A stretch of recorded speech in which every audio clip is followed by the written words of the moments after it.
Better hurry, spark it up with no worries. Harmonious gang with the big bro Yuriy. Hyphy, get lit just like me. Big bossed up, chop it up with Rylee. You better come with it or kick rocks, cause you now tuned in to 10 Talks. Now let's get lifted and take a shot. You are now tuned in. Okay. Talks. Boom, boom, boom, boom, boom, boom, boom. Yo, yo. Yuriy unmuted my mic. Dun, dun, dun, dun, dun, dun, dun. You're dumb. Not you, other people I'm Yeah, that's talking what I about. thought.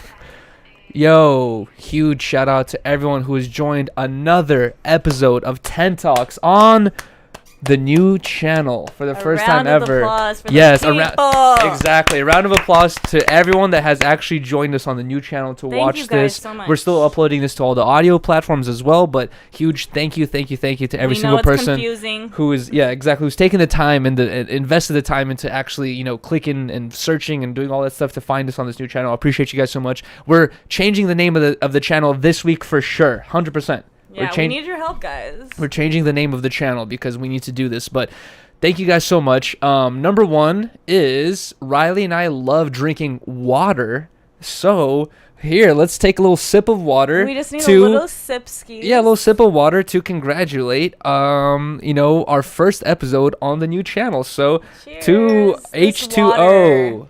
I love H2O. You love water. Hydrogen, oxygen, and two oxygens together. It's just the most delicious mixture of chemicals in the world you could ever imagine. It's life-bringing, it's life-containing. It does all types of magical things, actually. Yes, we just love water. It keeps you hydrated. 70% of this earth is made out of water, and so is your body. That's not true. I don't know the fucking calculations. Wait, stop! No, it was within the first 30 seconds or whatever. 5 seconds. No. It says the first 9 seconds or 8 seconds, but it says if you use a word too many times or in a weird context, it's over. I'm so sorry, YouTube. Please forgive me. No, don't apologize to YouTube. Apologize to our apartment building owner for not being able to pay the rent next month. No, we should be apologizing to you because they are our employer, and I should be forgiven for cursing. I wonder what YouTube would say if I sent YouTube an email saying, "Hey guys, I've been unfairly demonetized. Due to this demonetization, I have lost my house. My girlfriend has left me because I'm now homeless. I've picked up drinking 40s on the street because I have nothing better to do, I'm just so depressed. Can you please resolve my demonetization because my life has fallen apart." They'll be like, notification, you're in the red. They're gonna be like, well, your channel's at risk still. Well, it actually looks like due to your lifestyle, we're gonna have to further demonetize your channel even more. Even longer. We actually want money back from you. You're questionable to have on this platform. No, they're gonna be like, hey, remember that money we paid you last month? We want it back now. Yeah. You owe us everything you've ever made on YouTube. Hell no, dude. I'm going back to Russia at that point. But all right, guys. You're actually just going to jail. No, because imagine, has YouTube sent anyone to jail? I think a couple times, but not because of YouTube itself, but because people are making dumb ideas where they break the law in their area. But either way, yo, guys, we are streaming on the new channel. I should have advertised this a little bit more other than that one Instagram post. And I didn't even tag you. It too. I didn't even tag you, and you didn't even post it at all. You don't care, dude. I do. Should I tag you right now? No, you don't. Can I say we're live? Don't tag us. Make an Instagram post. Yeah.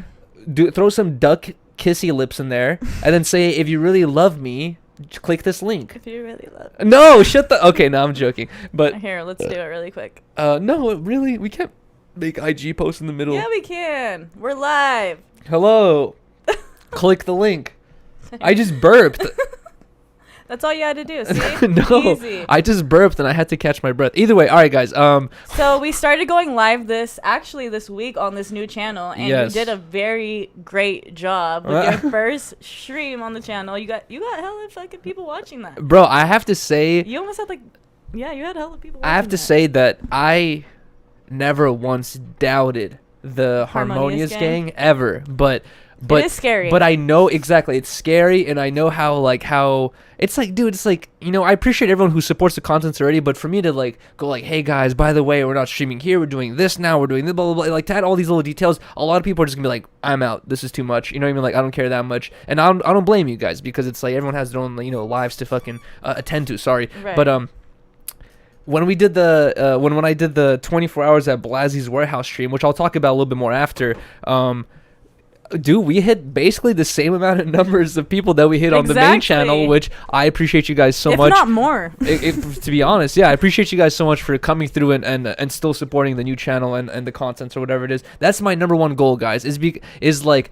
I had this conversation with Ice, and like, people out there can have their feelings about Ice Poseidon, but he's been in the game for a long time, and he has like some good perspectives on things. And when I talked to him about content, if you guys watched our interview, it's true, bro. It's still true to this day, where once a person knows that they can go live and get 2,000 viewers, the level of not stress, but like the level of how much they want to make unique, interesting content is so much lower, dude. Right. When a person knows that, I can go live and I'll get 3,000-4,000 viewers, they're not going to do anything but desktop streams. Yeah. Maybe they're not going to do like, nothing. I'm going to do the bare minimum. Yeah, exactly. All they have to do is the bare minimum. And like, it's like, I kind of respect, and I like, and I try to follow that thing of like, I'm going to do stuff that's really difficult and really pushes your boundaries. Like, he's doing the 40, he's doing the dollar minute stream. He's 40 days in. I don't know if I could do that. Yeah. I really don't. I don't know how he's handling it. Like, sometimes my stomach really hurts and I need to go poop for 2 hours. I really do. I really got to go sit on the bathroom for like 2 hours. Not 2 hours. Maybe like a 45-minute. With my Nintendo Switch or my phone, and I have to like let everything release. I can't imagine doing that on stream.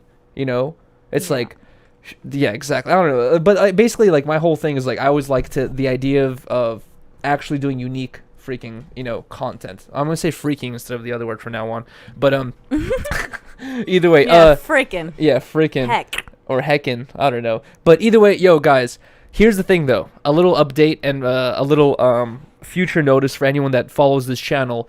I am working right now on deleting all my content on my old channel, but on the Harmonious Man channel, that I think violates the terms of service. So that includes anything 18 plus, anything roof climbing, anything with the word dab or weed or high or drugs or alcohol in the title. I'm deleting all of those. But every single video that I delete, I'm saving to repost on another YouTube channel titled Harmonious Man Archives. And this is a really good idea, because YouTube, it's like, sure, you can not promote my content, you could not pay me for the content or whatever it is, but I at least want those videos up there for my own pleasure in the future, right. And for anyone that's actually interested enough, you guys can go watch it as well. So I'll be making a new YouTube channel called Harmonious Man Archives. I don't expect you guys to keep up with it or subscribe to it or anything like that, but if you guys actually are interested in all the roof climbing videos and all the old contents or whatever, anyone that wants to do a deep dive, Harmonious Man Archive YouTube channel will be there very soon. But for this channel, the one we're streaming on right now, Harmonious Man Clips,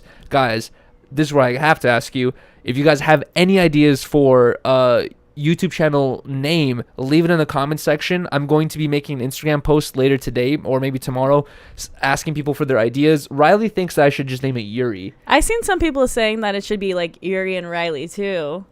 Like Yuriy and Rylee, like if we made it a couples channel and did like vlogs and stuff, it might be promoted better. That's true, but here's the thing, babe. But I don't know. My first idea was just Yuriy. Yeah, because just Yuriy. I just want. But here's the thing: it's just with Yuriy, right? Yeah. Most people are gonna write Yuriy. No one's gonna write Yuriy. Well, they have to be educated. That confuses a lot of people. I'm the only person that has their name spelled like this. Well, then maybe if it's a Rylee first. No, but then Rylee. I know, most people spell Riley. No one's going to spell Rylee. The hardest names. That's what I'm saying. If we do Yuriy and Rylee, we're combining two of the hardest. We're combining two of the hardest names to spell ever into one YouTube channel name, which my goal right now with this new YouTube channel name is to make it as easy and simplistic as possible, because Harmonious Man was too hard for too many people. I've had so many people DM me saying, I don't know how to spell harmonious. It took me 30 tries to find your YouTube channel, all this stuff or whatever it is. But if you guys have any ideas, leave your ideas in the comment section. But Rylee was saying Yuriy, which honestly a lot of people have been telling me that. No, I feel like once people like are like, have you heard of Yuriy? Like they're gonna know how to spell your name. Like, and also it's like I feel like I looked up Rylee and I looked up Yuri, and it's a lot of random Japanese things that there's no one really popular under the name Yuri. Yeah. So if I use Yuriy, I might actually have a chance of like popping up on top of people's search and this is the shit you gotta think about as a YouTuber, dude. Like people really think it's like, I like boxes and nails, so I'm gonna call my YouTube channel Boxes and Nails, and it's like it works until you realize, oh shit, there's a million other channels called Boxes and Nails, and then also the way I spell boxes is a little bit off, so I don't know. It's like I think the simpler the better. Yeah, you know, you have to worry about all this stuff. That's why I feel like maybe just your first name might help you a lot. Because I feel like it's just simple, it's easy. I mean, it's unique too. It's a unique name. That's the thing is like once we pass that hump of people not being able to find it or spell it, we actually have something going for us where it's not like Yuri, which is there's a million girls and guys called Yuri. I'm the only Yuri. So, right. I don't know. We'll think about it. We'll talk about it. Yeah, leave the ideas in the comments, and also I'll make an Instagram post about this. But also, can we address when you went on Disconnected and Tyrell asked you if Ice Poseidon was your real friend? Oh right? My god! And so I said no, and because Tyrell was like asking like, Rylee, is Ice his real friend? And I'm like thinking in my head like, I went through this whole experience where Yuriy was gone and hung out with him, and he came back and shit. And Yuriy like brought up just this one piece of information why I wasn't fucking with Ice, which it was like the tip of the iceberg where I was like, this is putting a bitter taste in my mouth because you already knew about me when Yuriy was coming out there, and then you like struck this information as soon as he went there. Yeah. And then I was trying to give him the benefit of the doubt that whole week. But you and Ice had many conversations off air. No, we had one. You guys had like 2 or 3. We had one for real. One long one, but 2, 3 other ones where you were like, you just hung up on him basically. But here's my thing, right? So after all that shit went down, he knew how much shit Yuriy was going through after that whole trip. Yeah. He never once hit up Yuriy saying, "How are you?" He did. Oh, I told you never. No, you did not. I did tell you about this. No, you didn't. As soon as I came back to LA, that's why I said no, because as soon as he got back, I feel like he never hit up Yuriy to see like if everything was cool or squashed or anything. And that's why I personally said no, because I was like, that's not a real friend. If you knew you caused all this drama, there was all this beef over here, and like you're not gonna even check up on this person who went out there to like help you with your streams, like nah. Here's the thing: is like I feel like every type of I feel like something I've had to understand, I feel like a lot of people have to understand, is not the media makes everyone seem like they have the same boundaries, right? Everyone has different boundaries, exactly, as we know. No, you taught me. And like I want to get further into the T-Roll conversation about the OnlyFans shit. Everyone has different boundaries in their life, right? And with me is like, with calling someone a friend and not and all that stuff is like, it's my personal relationship with the person, right? To be fair, Ice, number one, it was like a real good friendship. You guys barely knew each other. That's true. That's at the end of the day, that's true. But number one, like I still have to like say I appreciate the fact that he invited me out there, gave me a place to stay. It was like being very accommodative, like with everything that was going on out there, other than the underwear. But I was too embarrassed to bring that up. But then also, I told you about this. I think you just don't remember. But like a week after, or like maybe less than a week after I came back to LA, he DM'd me saying like, yo, dude, like, are you all right? I didn't know. I hope everything's okay, because I know a lot of shit, like, blah, blah, like, happened after that trip. Okay, that makes him seem a little nicer. And he DM'd me saying, like, yo, is everything cool? And I like, talked to him or whatever it is. But it's, like, a weird line to draw when... See, I don't even think I heard that information, because I wouldn't have said that. Because that was, like, the number one thing where it's, like, nah, you, like, stirred all this chaos, and you know you started some shit, and you keep speaking on this shit. No, he did ask to see how it was going. You, like, kind of just cut Yuriy off completely. But now that you say that, like, my apologies, because I didn't even know that he hit you up afterwards and, like, checked on you. Because that's where I was like, ew, like, this guy's such a fucking annoying person. Rylee really does not like Ice Poseidon. Well, because it was just so much fucking drama and, like... Yeah.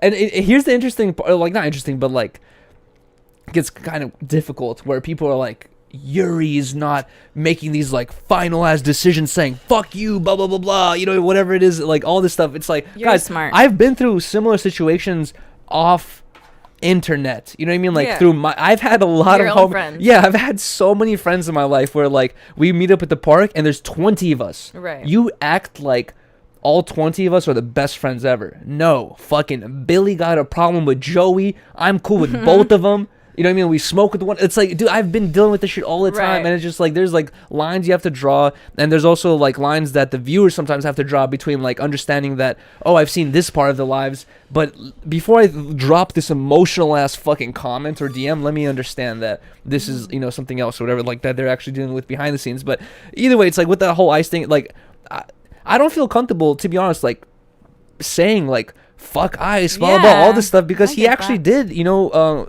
go out on a limb to, you know, make a little connection with me or whatever it is, and people are gonna say like, oh, Ice's dying career, he's trying to link with Yuriy. Bro, Ice gets like 3,000 viewers, he's been on stream for 44 days, he's made 60 bands in fucking like over a month. Bro, he does not need me in his life. Like the fact that he did all that, like I appreciate it, you know what I mean? And in his defense too, like, after all that shit was happening and he called me out on stream trying to say that I was crazy and shit, which I did not appreciate. And then like I think it was like one of the last nights you were there. When did he do that? It was like one of the last days you were there, and he was like, she's a fuck, like she's He said that? like no, he's like No. she's crazy or something like that. And I was like,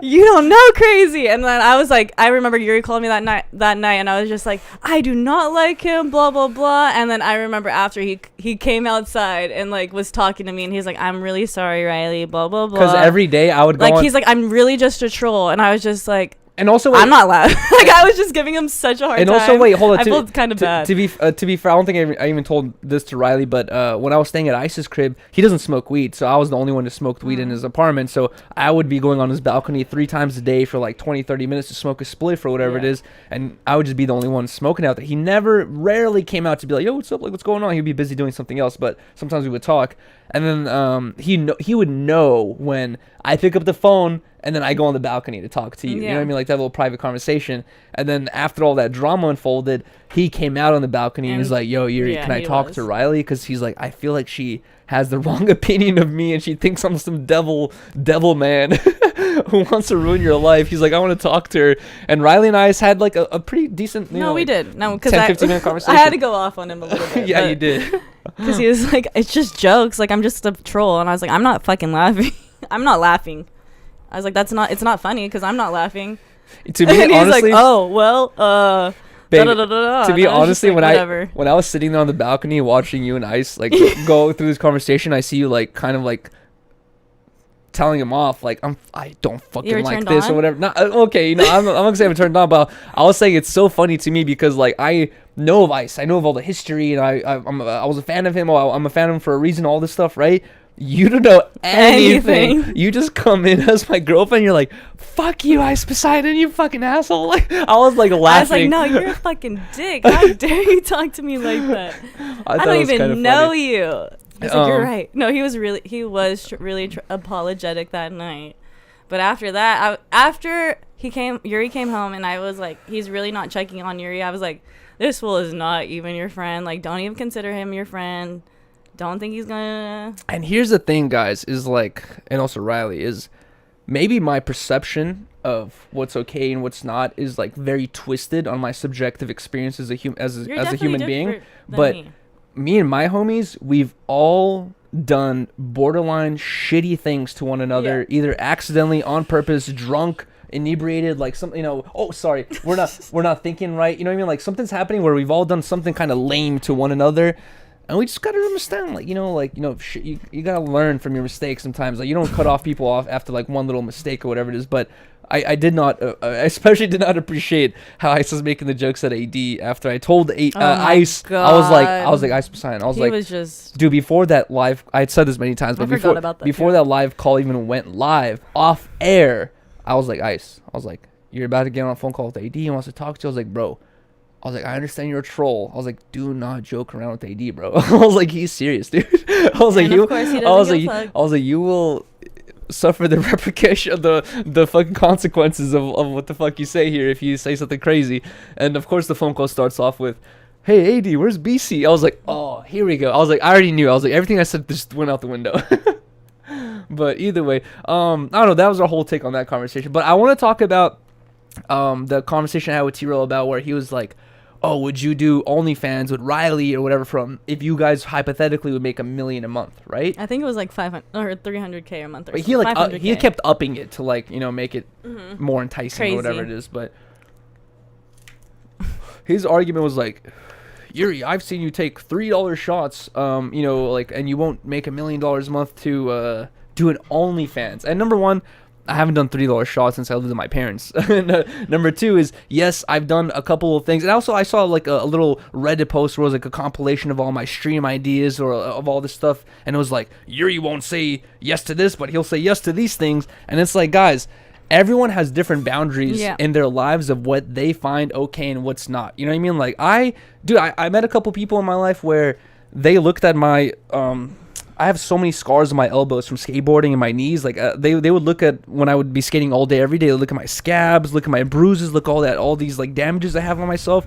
And I had many people in my life go like, Yuri, is this worth it to you? Like, bro, you're just skateboarding and you're injuring your knees and elbows, and you went to the hospital, you broke your ankle. Like, is this worth it to you? I'm like, yeah. It is, because I love skateboarding and I don't care about the injuries, because it's like I'll sit through it and just wait till I can skate again, and I'll skate again. It's like I just love skateboarding that much. And for other people, they're willing to deal with the consequences of whatever the fuck they're doing because it's worth it to them. You know what I mean? I'm like, and with me, I'll stand for a minute. You know what I mean? I'll do some push-ups for $1. I'll do a kickflip. I'll take a shot. I don't want my girlfriend's titties on camera. I'm sorry. Yeah. That's just me. Other people are different. But me personally, you can offer me $1 billion. And if you want to take it, you're not my girlfriend. I'm going to be like, dude, you're someone else's girlfriend. I don't know, dude. It's like, I'm not cool with that. You know what I mean? I'm not cool with that idea. I 100% agree with that, too. It's just and like, that's not that crazy. It's not like we're like, we look down upon people who are like doing that shit. It's just like everyone has different boundaries. Yeah, everybody is comfortable with what they are comfortable with. And some people are just literally raised in the like environment where it's like, nah, you don't have to do that kind of shit. Yeah, you know, where it's like it's really not worth it. Like, is all that money dependent on the person, though? Depending on the person, exactly, 100%. And it's just like where I come from, it's just like, no, like that's just not even that's not an option. Like, that's just kind of like silly to us. Like, we never like see money in that way where it's like, I don't base what I do. We're not trying to be yeah, exactly. We're not trying to be fucking rich and shit, and we're not gonna like throw all of our values down the drain just so we can like get some money, you know. But it's our values. Here's the thing, exactly. And it's an like, individual person. Yeah, and everybody's different. And like I said, it's like I've done streams where I think it was like $1, or no, it was like $3 or $5 to write something on my face. Right? I don't care, dude. I think that's funny. It's like, I think it's funny to have like a little at on my face. At the end of the stream, I go to the bathroom, wash it off, and I go right to sleep. Not that big of a deal to me. Yeah. To other people, it's like, Yuri, how dare you subject yourself to getting Instagram ads written on your face for $5? I'm like, dude, it was a funny stream idea. At the end of the stream, I look like I have a bunch of tattoos on my face, and it was like pretty entertaining. Whatever it is, it's like, I don't really care. It's like, that's my boundary. Some people don't understand that.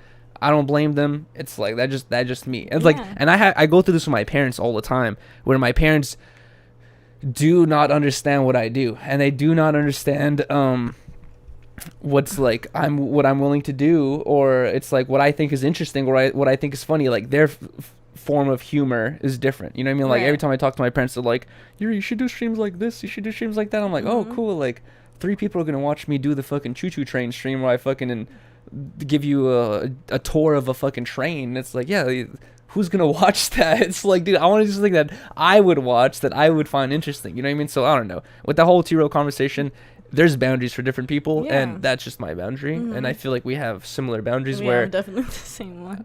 Like, I don't know. Yeah. It's just like, I don't know. I like to keep that shit sacred. Like, I think that's special. For me too, yeah. Within a relationship, like, you know, like everybody has their little fantasies and shit and their little kinky things that they like to do, but it's just like, we don't have to exploit our personal things that we like to do online for ourselves. Like, I like to keep it in private.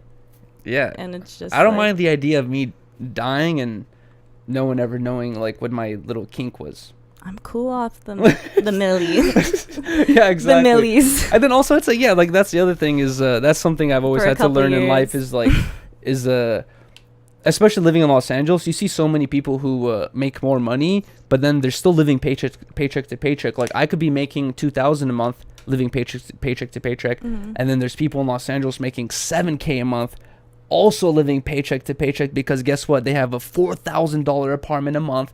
They have a Mercedes Benz that costs $700 a month. They have this that costs, and at the end of the month, they got no money. It's like, there's a lot of people in Los Angeles like this, where they seem like they live a luxurious lifestyle, but they're living beyond their means. And it's like, that's the number one secret in life, which is live within your means and understand what you like to do and like not to do. And that's the biggest confusion to me as well, whenever I see like ultra wealthy people like fucking, I don't know, like Elon Musk, I guess, for example, who just have all the money in the world and they're still working. I'm like, dude, like that depends on the person, because some people, that's their drive in life is to work. But for me, it's like family time, I feel like. You know what I mean? Like, it's like, I wish I had more time to spend with my nieces, my sisters, my mom, my dad, and like people I cared about. That's what I really wish I was able to do more. And I remember as a kid, I remember that's like a good value. thinking that, like realizing like, damn, my parents are at work like 8 to 10 hours a day. I go to school.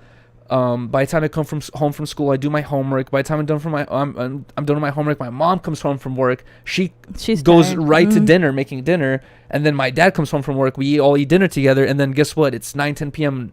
Good night, everyone. It's like, we'll see you tomorrow. And it's like, you get no family time. Exactly. I remember realizing this as a kid, thinking like, damn, it's like family's the most important thing you have in your life, and that's the least amount of time you have for like spending. It's like is for your family. You're always worried about work, hobbies, relationships, entertainment, I guess. It's like, and then family, you're just like take it for granted. It's like, for me, I've always thought like family's the most important, but you don't have time for that shit. It's and like, I feel like we're like in this age where it's like we see all these dope ass homes or like lifestyles online and like little tiny videos, and like everybody is like, damn, I want to go there, I want to eat there, like I want to take a video like this, like because I'm living in luxury, like. And that's where I feel like a lot of people's kind of minds get a little twisted, where it's like, I'm down to do this for this amount of money, but in the end it's just like it's not gonna make you happy long term. I feel like, it's like exactly what you're saying. It's like those moments with your family and the people who actually truly love you, and you get to share those memories, like those are the most special things that you're gonna always have in your life. No, yeah. And it's like only family members, I'm not saying you guys should do this, but only family members can you do something wrong in your life at one point, where you maybe do something shady or whatever it is, but then you're super down on your luck and you call your sibling or your mom or your dad or whatever it is, and they're like, come here, I like, love just you, sleep on the couch, whatever, it's we're fine. here for you. And it's like, but not all families are like that. Not all, yeah, exactly. But that's the thing is like, and some family doesn't always have to mean by blood. That's what I'm talking about by family, is like people who are always there for you no matter what, even if you're down on your luck or high as fuck, like on your pedestal or whatever it is. So I don't know, but yeah, it's confusing. Yeah. It's just a crazy world we live in now, where it's like, this is even a question. I know, it's like, why aren't you doing OnlyFans? You want to see your girl get fucked for $300,000 a month, bro? All you have to do is have your girlfriend get fucked $300K a month, and you'll have You're a cool. Mercedes Benz. It's like, no, I'm cool. I'd rather drive a fucked up ass fucking Toyota that has a missing wheel and not deal with that. I don't know, but that's just me. That's just me too. That's what I would be I'm the same way. I do not want to see you fuck anything else for $300K a month. I'm sorry, I'm good with how we're living right now. What if I were able to get you dream car of you want a place in Hawaii, right? What if I were to tell you, babe, we can get a Hawaii spot, we can get your dream car ×3, we can go to Dubai 5 times a month. I'm chilling. But all I gotta do is no Magic Mike it up a couple times a month. Nope.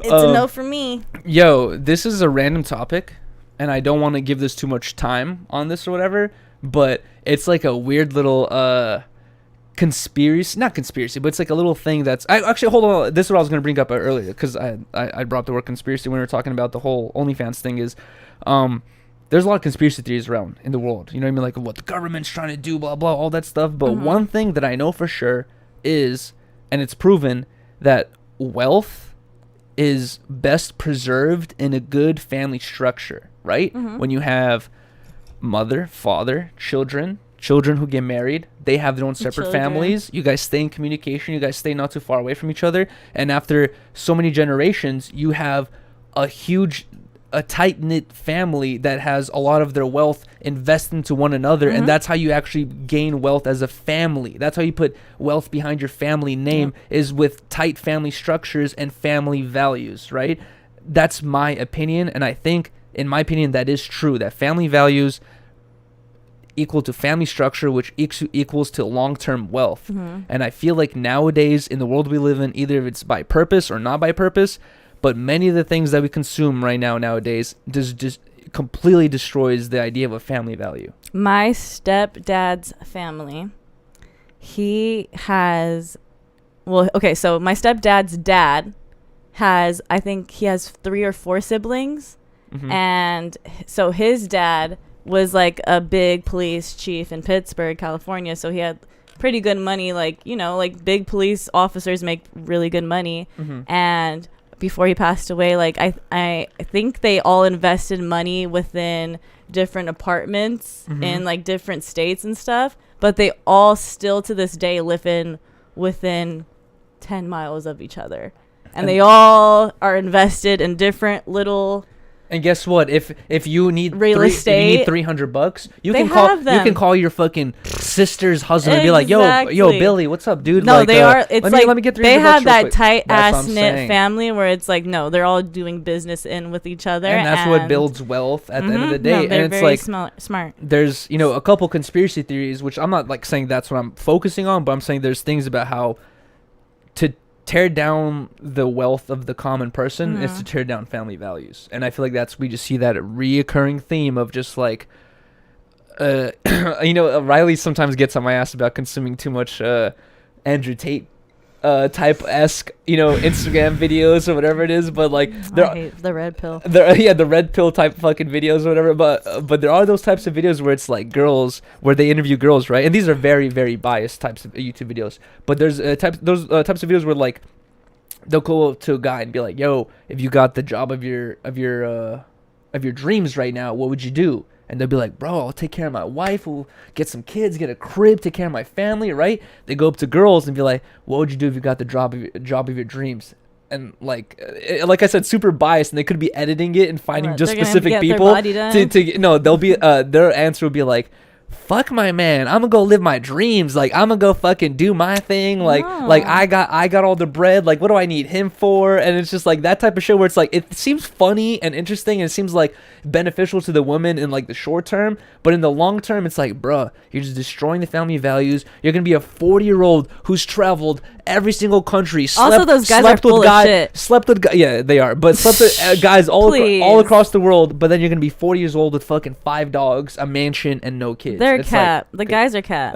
The girls are being honest. But I'm saying that is sometimes can be a good example. I'm sure those guys wouldn't be fucking other women with millions of dollars. That's true as well, though. Honestly, dude, I'm sure they're smart enough not to say that on fucking video. You're that's what I'm saying. It's like nitpicky. They cherry pick the funny ones that they want to include in the video. No, but you bring up a good point where I've talked about this a long time ago with Mike Tyson, where Mike Tyson, he was I forgot what interview he did, but he did an interview where he said that when he was at his prime, where he was like a multi-millionaire, there's pictures of him in a mansion with the tiger and all this stuff, and he said like, he's like, at that point, he's like, I had a wife and kids, and he's like, I'd be cheating on my wife every day. Fucking prostitutes, fucking hookers, fucking girls coming to the crib, going out doing cocaine all night, blah blah, all that stuff. And then he said that once he lost all of his wealth, he only thing he had to focus on was his family and his fucking family values. And then he said like it changed him, and he said like, he's like, bro, he's like, honestly, he's like, I'm happier without the wealth now, because he's like, bro, he's like, when I had all that money,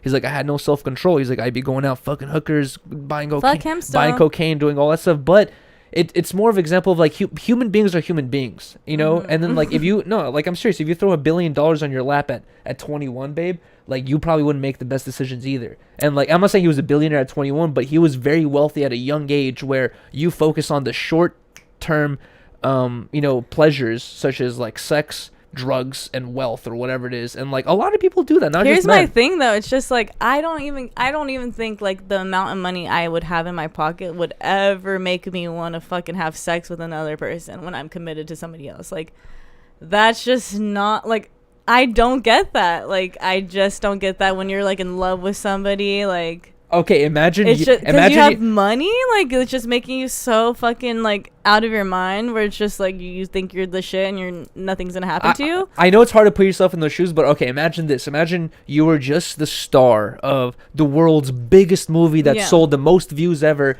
and everyone's perspective at the end of the movie was that you're the hot girl of the movie, you're the sexy one at the movie, right? And you're married to me. Yeah. And then I'm just like some normal Joe Schmo that we fell in love with, right? And then one day like we get in an argument where like we really disagree, and I'm not trying to budge my opinion. I'm like, no, like this is how I see things. I'm sorry. You're gonna open up your DMs and be like, Drake? Damn, Elon, that's how you're gonna do me? No, I'm not saying that's right. I'm saying I'm giving you a perspective like how some girls might think. It's like they see Drake, Elon Musk, fucking Joe Bezos, Jeff Bezos in their DMs going like, what's up, baby? And they're like looking at their boyfriend going like, should I deal with this argument about turtles, like a turtle captivity? That's the saddest part. Or should I just go fucking get with a billionaire? It's that's like, so sad. but that's a human mistake, right? That's really sad that it has to even be like that. That they could just go on this little device. You're having a fight with your husband. You go on this device. Oh, Drake DM'd me. Fuck you. Bye. Deuces.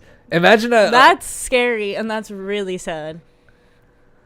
It goes for girls and guys. I can see a guy getting an argument with this that girl just depends on the person. and seeing Mariah Carey in his DMs going like, I got Mariah Carey in my DMs. Exactly. And here's this girl and here's this girl arguing about, all I want for Christmas revenue. Oh my god. Every Christmas we get the bro. That's a big W. She never has to spend money on gifts because every Christmas come like the end of the month, she just gets a 6-figure check from every you want Mariah as your secret Santa. For real. Hell yeah.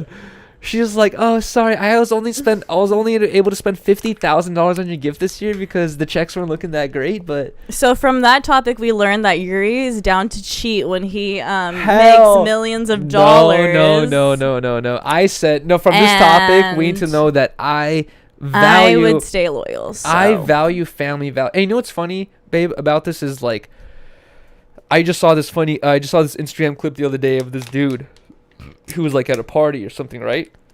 And this girl, his girlfriend, and I guess they live together, his girlfriend sees him at the party, or she goes there to confront him, and she's like, what the fuck are you doing here? She's like, you fucking promised me, blah, blah, blah, blah. And also at the party, he was like with another girl as well. So he was cheating on her at this party that she told him not to go to.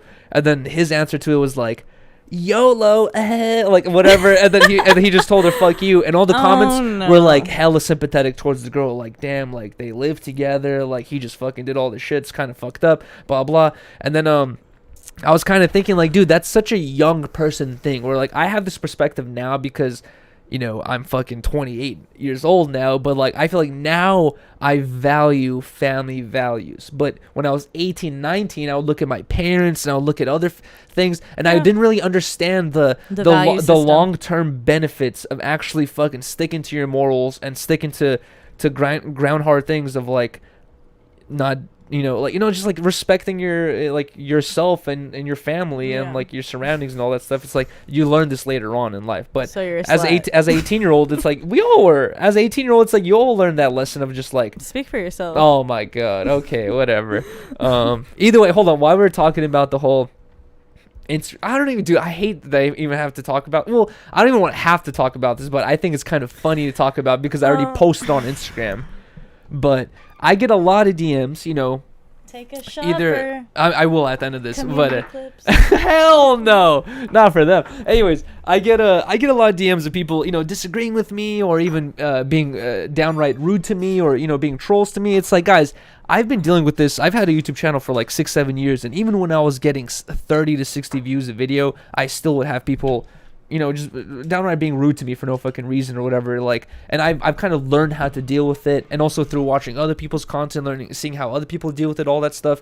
But this is allegations here, and also theoretical. But a while ago, I had this one dude DM me telling me, "Hey man, what's up? I used to work for BuzzFeed, but BuzzFeed fired me, and I run my I run my own YouTube channel now, and I went to his YouTube channel. It's not doing anything at all. And he's just like, would you like to come on my YouTube channel to do a podcast or whatever it is, right? And then I was actually like talking to this dude like kind of normally, and I forgot what reason it was, but I just ended up not going on. Either it was just like it was taking too long for his liking, or I think I just like it was hard to respond to him after a while, because I do respond to a lot of people every day. He ended up just becoming hella fucking bitter, dude. He became like the biggest hater of all. And just today in the morning, he was like sending me all these long DMs, just like fucking just disagreeing with everything I post, right? And I responded to him. I was like, yo, dude, like, if you really don't like my opinions, you know, my personal opinions based on my subjective experience in life, it's like I'm Yuriy Yuriy, who grew up in the shoes that I grew up in. So the opinions that I have are based on my subjective experience in life. I'm not just gonna fucking conform and subscribe to every opinion out there just because the media says it's like the popular opinion. Like I grew up with based off my subjective experiences in life, and also through education I've learned, right? And some people can't understand that. So I told this dude, like, yo, dude, if you don't like my opinions, just unfollow and don't keep up with me. You know, it's like you really go out of your way to disagree with me on every take I have. Just don't keep up with me. Like, you know, stop adding stress to your life and my life, and like just do something else. And then he just continued whatever. I blocked him earlier today.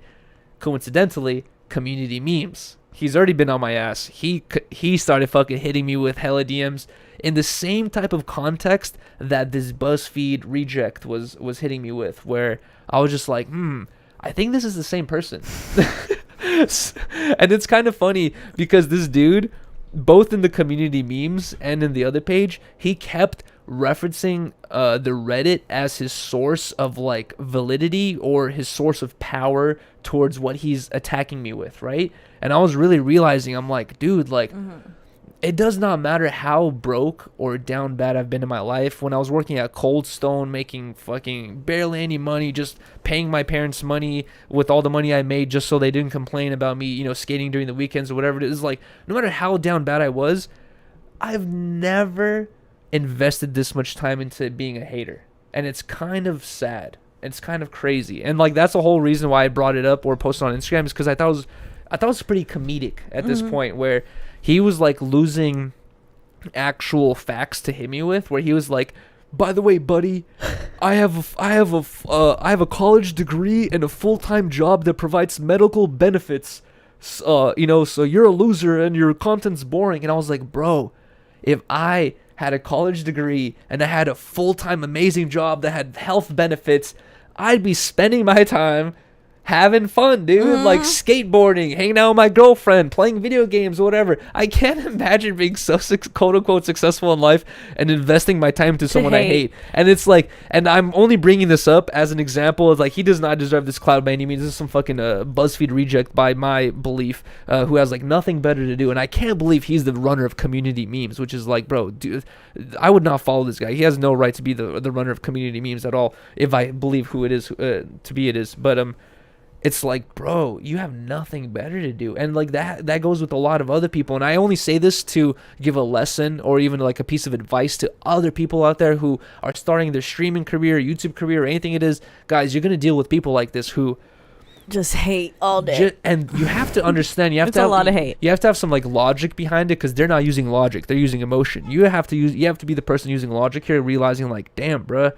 you got nothing better to do except like reply to all my posts and hate on it. If you after the third post of mine where you're like, this is an uneducated retard who's spoiled and has nothing better to do, unfollow, dude. Every person that I hate with the bottom of my heart, I don't follow them.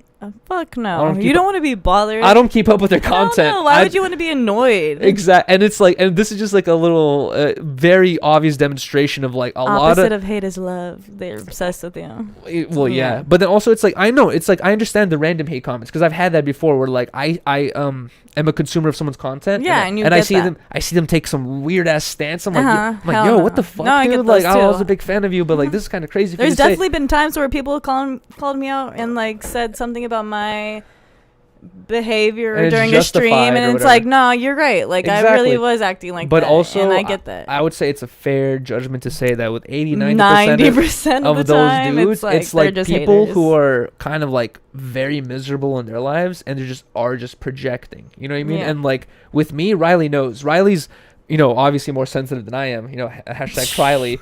But I ask Rylee. It's like it's hard to make me cry. Like I don't cry over anything. It's like I could be dealing with some like severe family drama or whatever it is. It's like I'm very. He does not cry. It's like I'm very stone cold faced. I've Like, only seen you cry like once or twice. it doesn't like a lot of shit does not affect me because it's like I don't know. It's like hard to explain. Like I've gone through so much crazy Shit. fucking trauma that makes you bawl your eyes out. And at a certain point as a kid, I realized like crying does nothing. You know what I mean? And like sometimes I can't fight that natural emotion as a human where we watch a movie or whatever and there's like a sad scene and I'm like, oh, that's kind of sad. Like it's hard to hold back those, But even I know crying does nothing. But you like still do. I just still am just like that because it's just like I can't help. Yeah. But like how it affects my heart. I don't know. It literally just naturally waters out. It's so weird. And Rylee and I have had this It's discussion so where weird. she thinks like I'm like cold-hearted sometimes because of my lack of ability to cry. But No, I it's get like- it. No, I know so many people who are like that. Where it's my mom is like that. Where it's like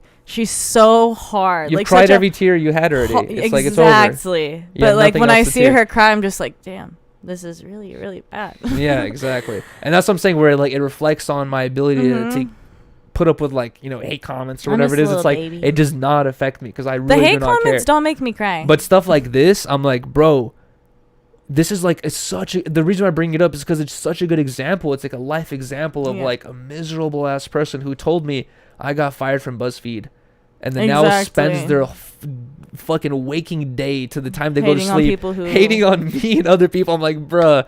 Why have is a this life on person, the internet dude? If you 'cause guys they got follow their life community taken memes, away. fucking unfollow me. I saw Adam blocked them not too long ago, and now I'm not surprised why. This guy is not. He's not a.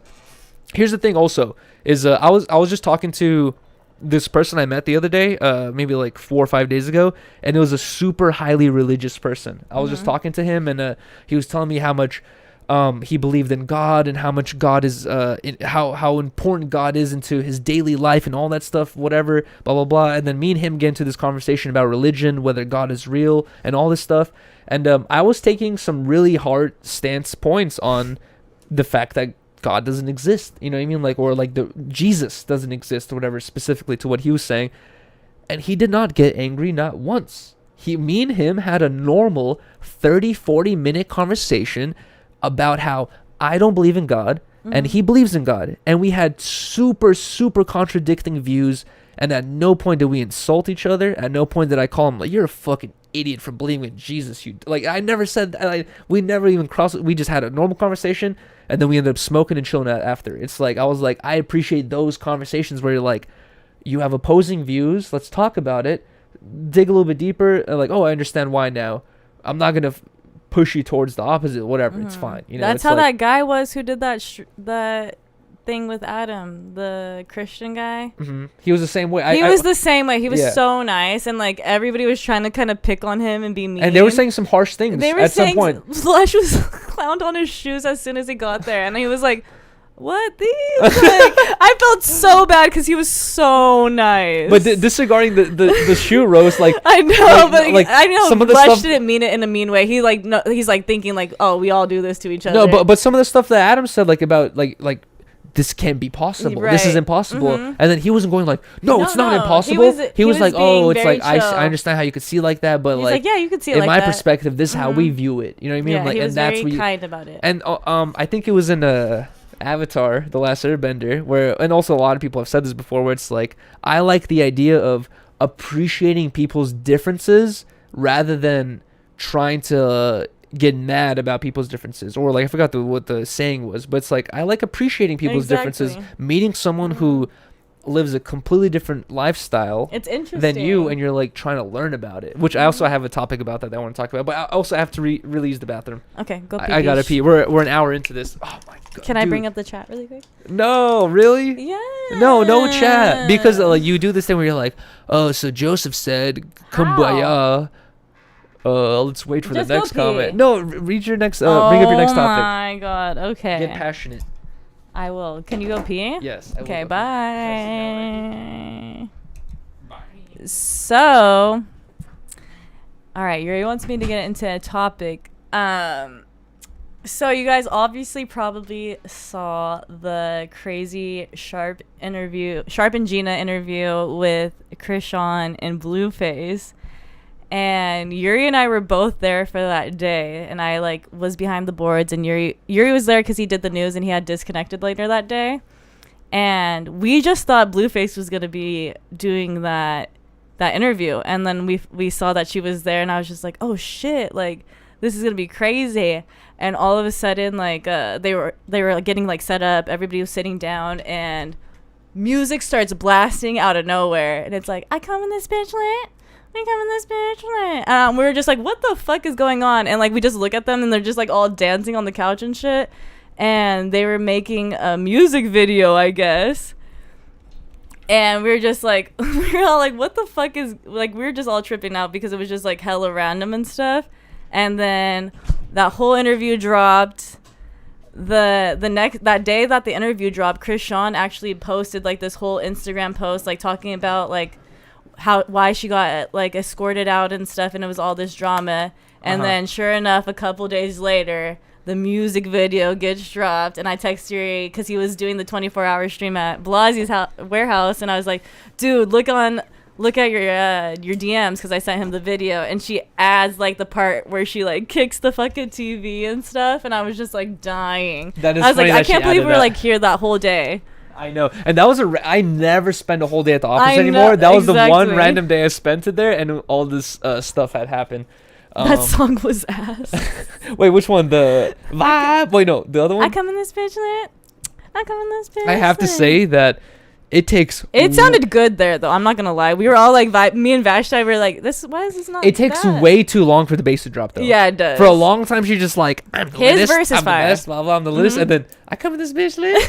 I come in this bitch lit. At that point, it's kind of lit. No, I thought it was so funny in her I did music wash my video hands. when the beat drops for a second, and all of a sudden she kicks the TV. I was just like, I was dying. That's why I had to post it on my story. Let's drink this little water, because it's good to stay hydrated. Cheers. Stay hydrated, guys. I'm liking this bitch lit. I'm liking this bitch lit.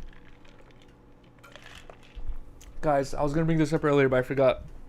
Sorry, I forgot you're using the same chaser to the water. But either way, we're doing 10 Talks and Harmonious Hour on this channel for now until Harmonious Man is remonetized. And honestly, through talking to other people, I have very, very high hopes. Crossing my fingers here, and I hope you guys are too. I have very high hopes of Harmonious Man being remonetized, because I do not want to lose that channel. It's my pride and joy right there. It's my baby. But I think this has good hope, though. Like, I feel like this channel's already grown like that's a lot over a couple days. That's definitely true, but that channel has all the history behind that I do not want to lose. You're not gonna lose it. That's why I know we're not gonna lose, but that's why I really appreciate it. But either way, the point I was saying is that is your baby.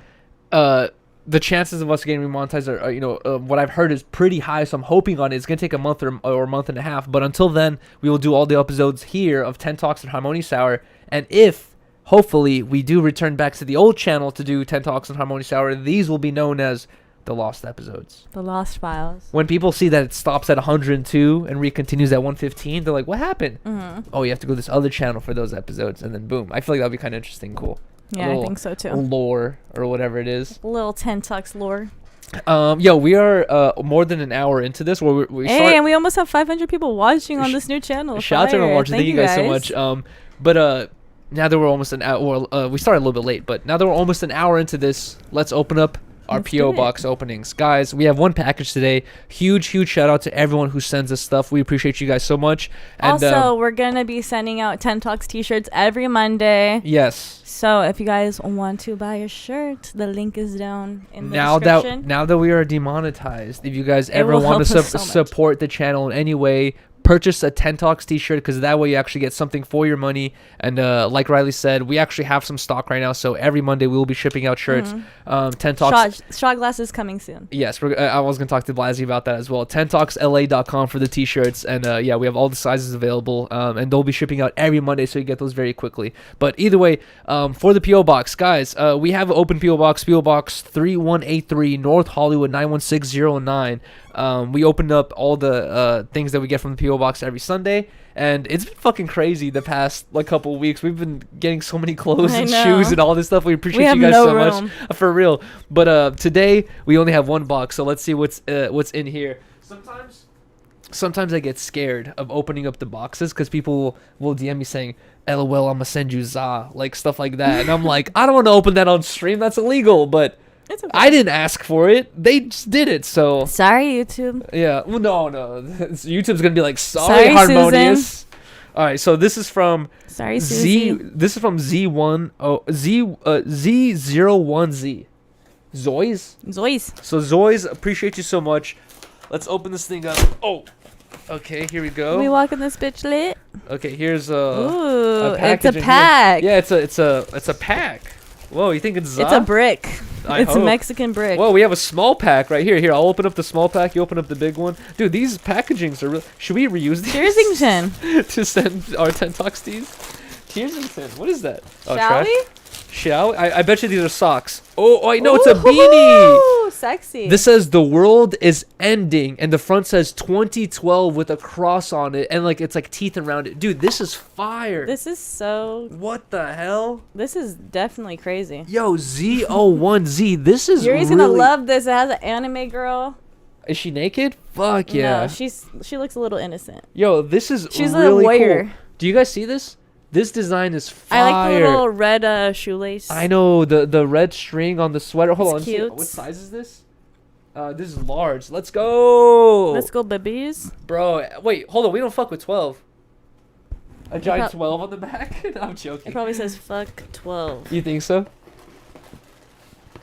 Bro, this is super fire. Wait, hold on. Let me read out the IG page. It says made by Two-Face at 2012 company. So 2012 co.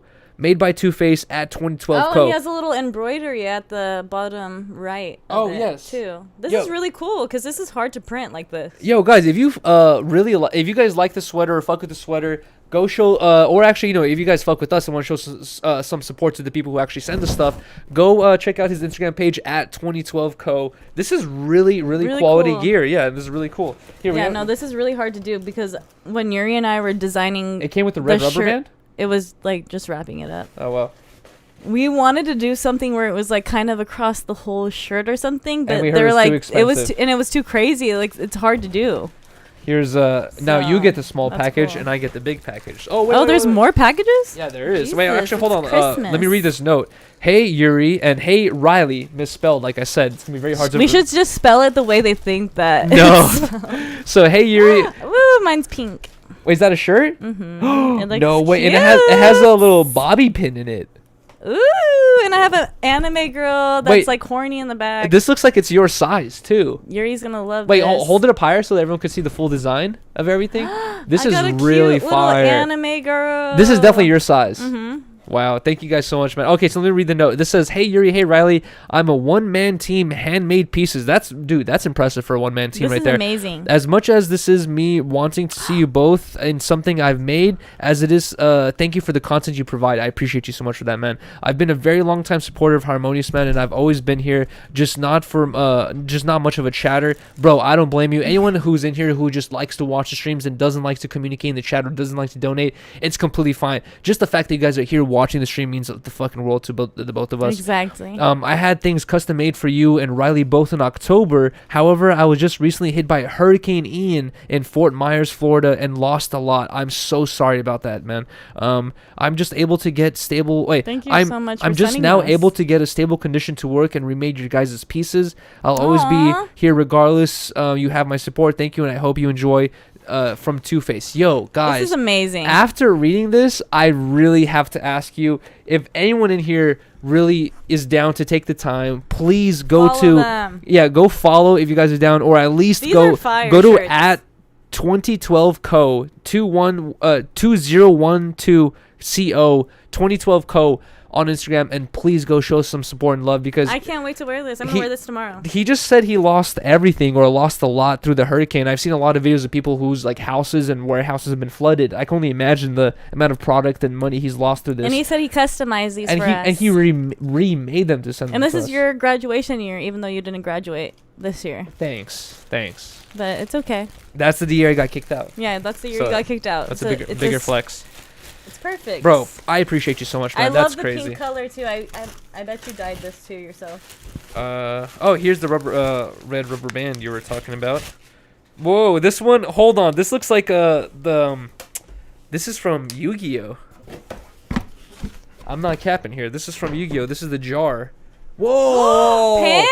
No way! You got the sweatsuit! These are fire, dude. Disconnected. Oh Going my up. god, bro. I'm 100% wearing these to Disconnected. These are sweats that are completely printed on, like in many different forms, spray painted on, printed on. And not only does it have this like anime girl, It looks like Toph. but it has this jar for almost 100% certain this is from Yu-Gi-Oh. Let me know what the name of the card is, but dude, hold on. Should I put these on? You guys can't even see this stuff. Doesn't this look like Toph?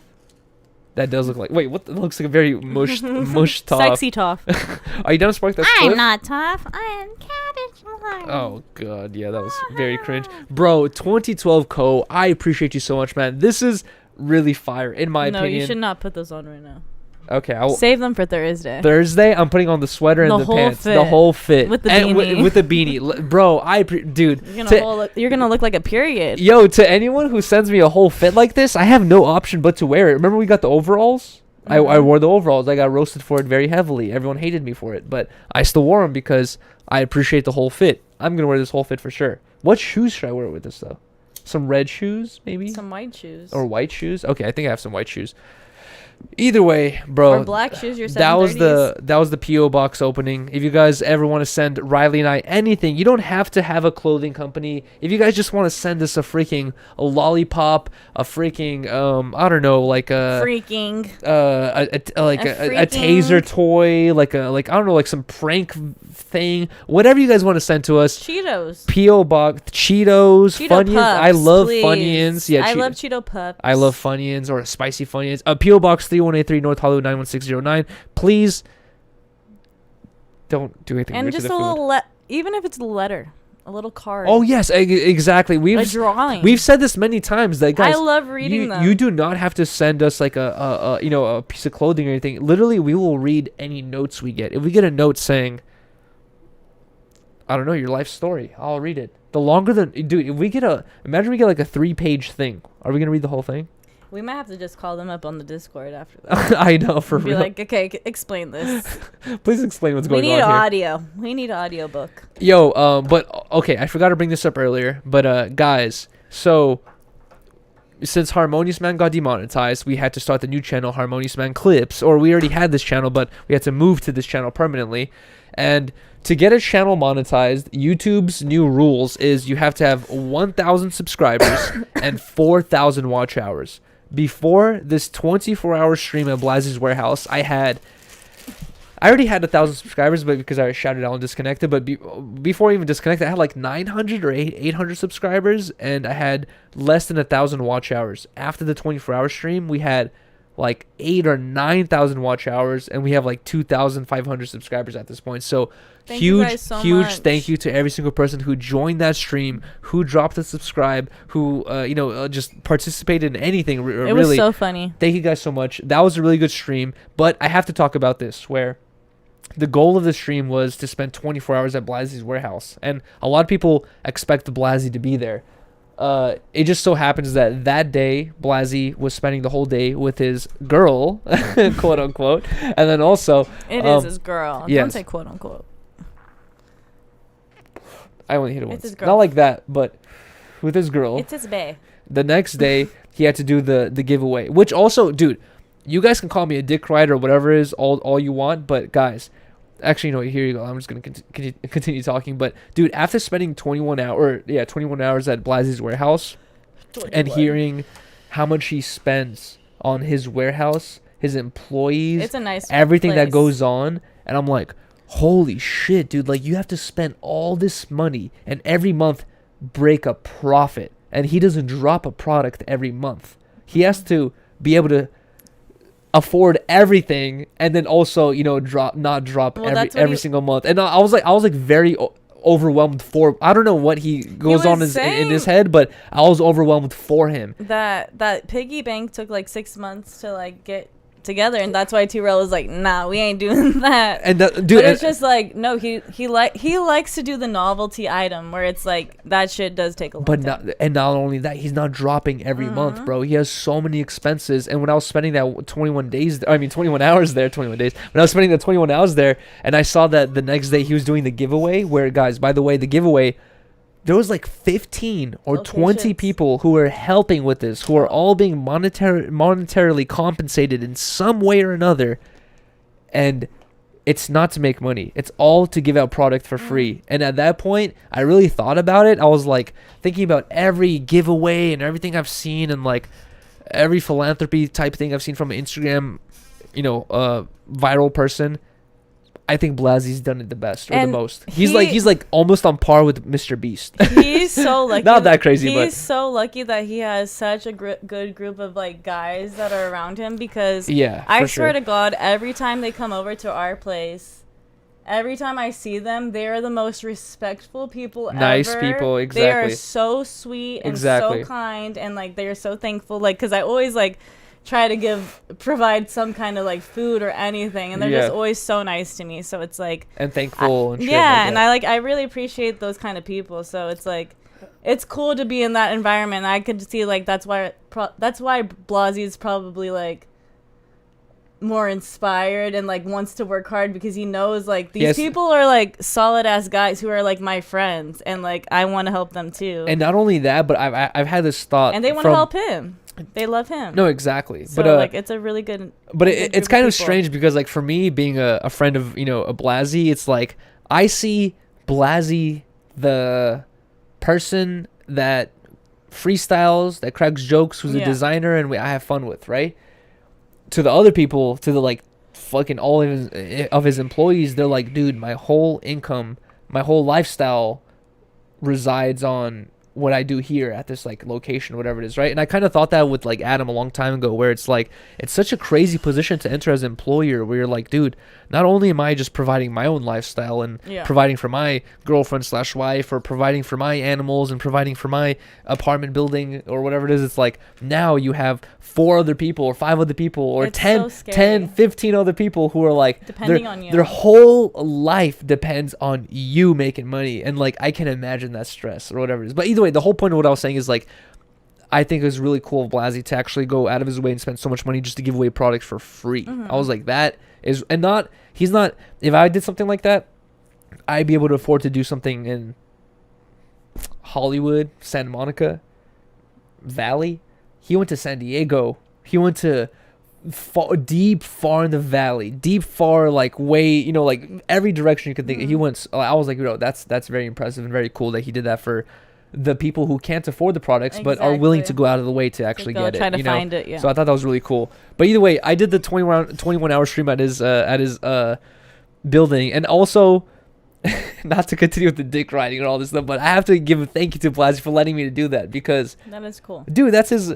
It's like warehouse. You know what I mean? Like everyone there. They were working all day. They were working all day. They were avoiding me all day until later in the day, 5-6 p.m. Then we all started kicking it together. Loved it. If you guys have paid attention, to the stream, like all Blazzy's employees were like locked away working the whole morning to like 4 or 5 p.m. And then later on they started like talking to me and hanging out with me, and I don't blame them at all, because it's a fucking job that they have to do. And here is Yuriy, your boss's homie, who's just like, oh, I'm doing a stream here, doing push-ups. It's like, it's so invasive and intrusive. Where I appreciate take this dab. Exactly. I appreciate the fact that they allowed me to do that, and that Blazzy especially allowed me to do that. But at the end of the day, they love you. It was really fun. They all had a good time. I appreciate everyone there. And Blazzy was actually telling me, he's like, bro, he's like, he was sad he wasn't there. He said he was like, it's interesting listening to your experiences, because he was like saying that he's like, coming from me, who's their employer, he's like, whenever I try to get cool and buddy with them. He's like, I feel this like disconnect of a vibe where like they see me as the employer, like the boss, where he's like, I kind of like, sometimes he's like, I don't even know about the internal office rumors or drama or whatever is going on, because like I'm just the boss. They don't want to, because like the same thing with me. It's like, if I'm working for Adam, I don't want Adam to know I'm having family drama or like girlfriend drama. Like I don't want him to think like, oh, Yuri, he's like he's dealing with too much to be an employee. You want your boss to think that like you're just a good employee. You don't want them to think like you have this whole baggage with you. It's like, so I can understand that you're disconnect. Just doing your work and like exactly. Yeah. But it's like interesting because Blazzy actually wants to be friends with them. Because he's like, still young as hell. He's like, I actually want to be cool with all of them. He's like, I feel like this disconnect, sometimes. Aww. Which I understand that, it can get a little bit difficult. I feel like they all love each other. And 100%, they're exactly. all such like a family, which is like such a... You were watching, when I really understood. E is just so hilarious. No, E is fun. Like, bro, I can't help but anything he says, I can't help but fucking laugh because he's so serious and it's just... Dude, E does this thing where he's just like... He's like, so what the fuck? He reads the chat. Okay. He reads the chat and he's just like, oh, Yuri fucked the giraffe before. Yuri, what about, So what do you think about fucking a giraffe? Yeah, he just reads anything. And I'm like... you're like, I'm E, like, can you chill, bro? I'm like, E, bro. He's you like, gotta, what? Okay. You gotta filter what you read, bro. He's like, I just read anything. I'm like, E, bro, like, you gotta chill. And he's like, I want to start streaming. I'm like, bro, are you gonna read every comment? Chris was like, E, I need to show you how to, like... read in your head before you can't read everything aloud. He just reads everything aloud, bro. It was so funny, but I feel like it was amazing. But also, what I was gonna say is like, I really started feeling the office camaraderie and the office vibe at like midnight when everyone was playing games with one another. E was playing Fortnite. Everyone else was playing Overwatch, and I was like, they're all in the same room, and I was just like. The only time I ever got this vibe, and I brought it up on the news. It's all dark as fuck. Yeah, it's all dark as well, because you can see the monitor better. but the only time I ever got this vibe was when sorry guys, was when my mom has worked for many like medical companies before, and I've visited her before at work, and I've seen well, I forgot their names, but like ambulance drivers and ambulance workers' EMTs. rooms. EMTs, right? Mm-hmm. Yeah, I've seen EMTs' rooms where, I'm not sure if a lot of people know this, but fire department and EMTs, they work days at a time. They don't work like 8-hour shifts. They work days at a time where people will go to the fire department and they will be there for 4 or 5 days. They live in a firehouse. Yeah, they will live in the firehouse for 4 or 5 days where every day, guys, even at 1 a.m, you can be like, yo, there's a fire, we gotta go. It's like, all 4 or 5 days you're active on the clock every single moment of the day, and so you basically live there. And EMTs live the same lifestyle, and I visited many EMTs quarters before, and they got Xboxes, they got PlayStations, they got everything you could. It's like a fucking college dorm room or whatever. It's like, it seems really fun to me as a kid because I visited before, like as like a 10-12-year-old kid, visiting my mom, and I've seen that type of stuff, and that's the vibe I got there. Where I was like, yo, these dudes like actually kick it with one another. Most people.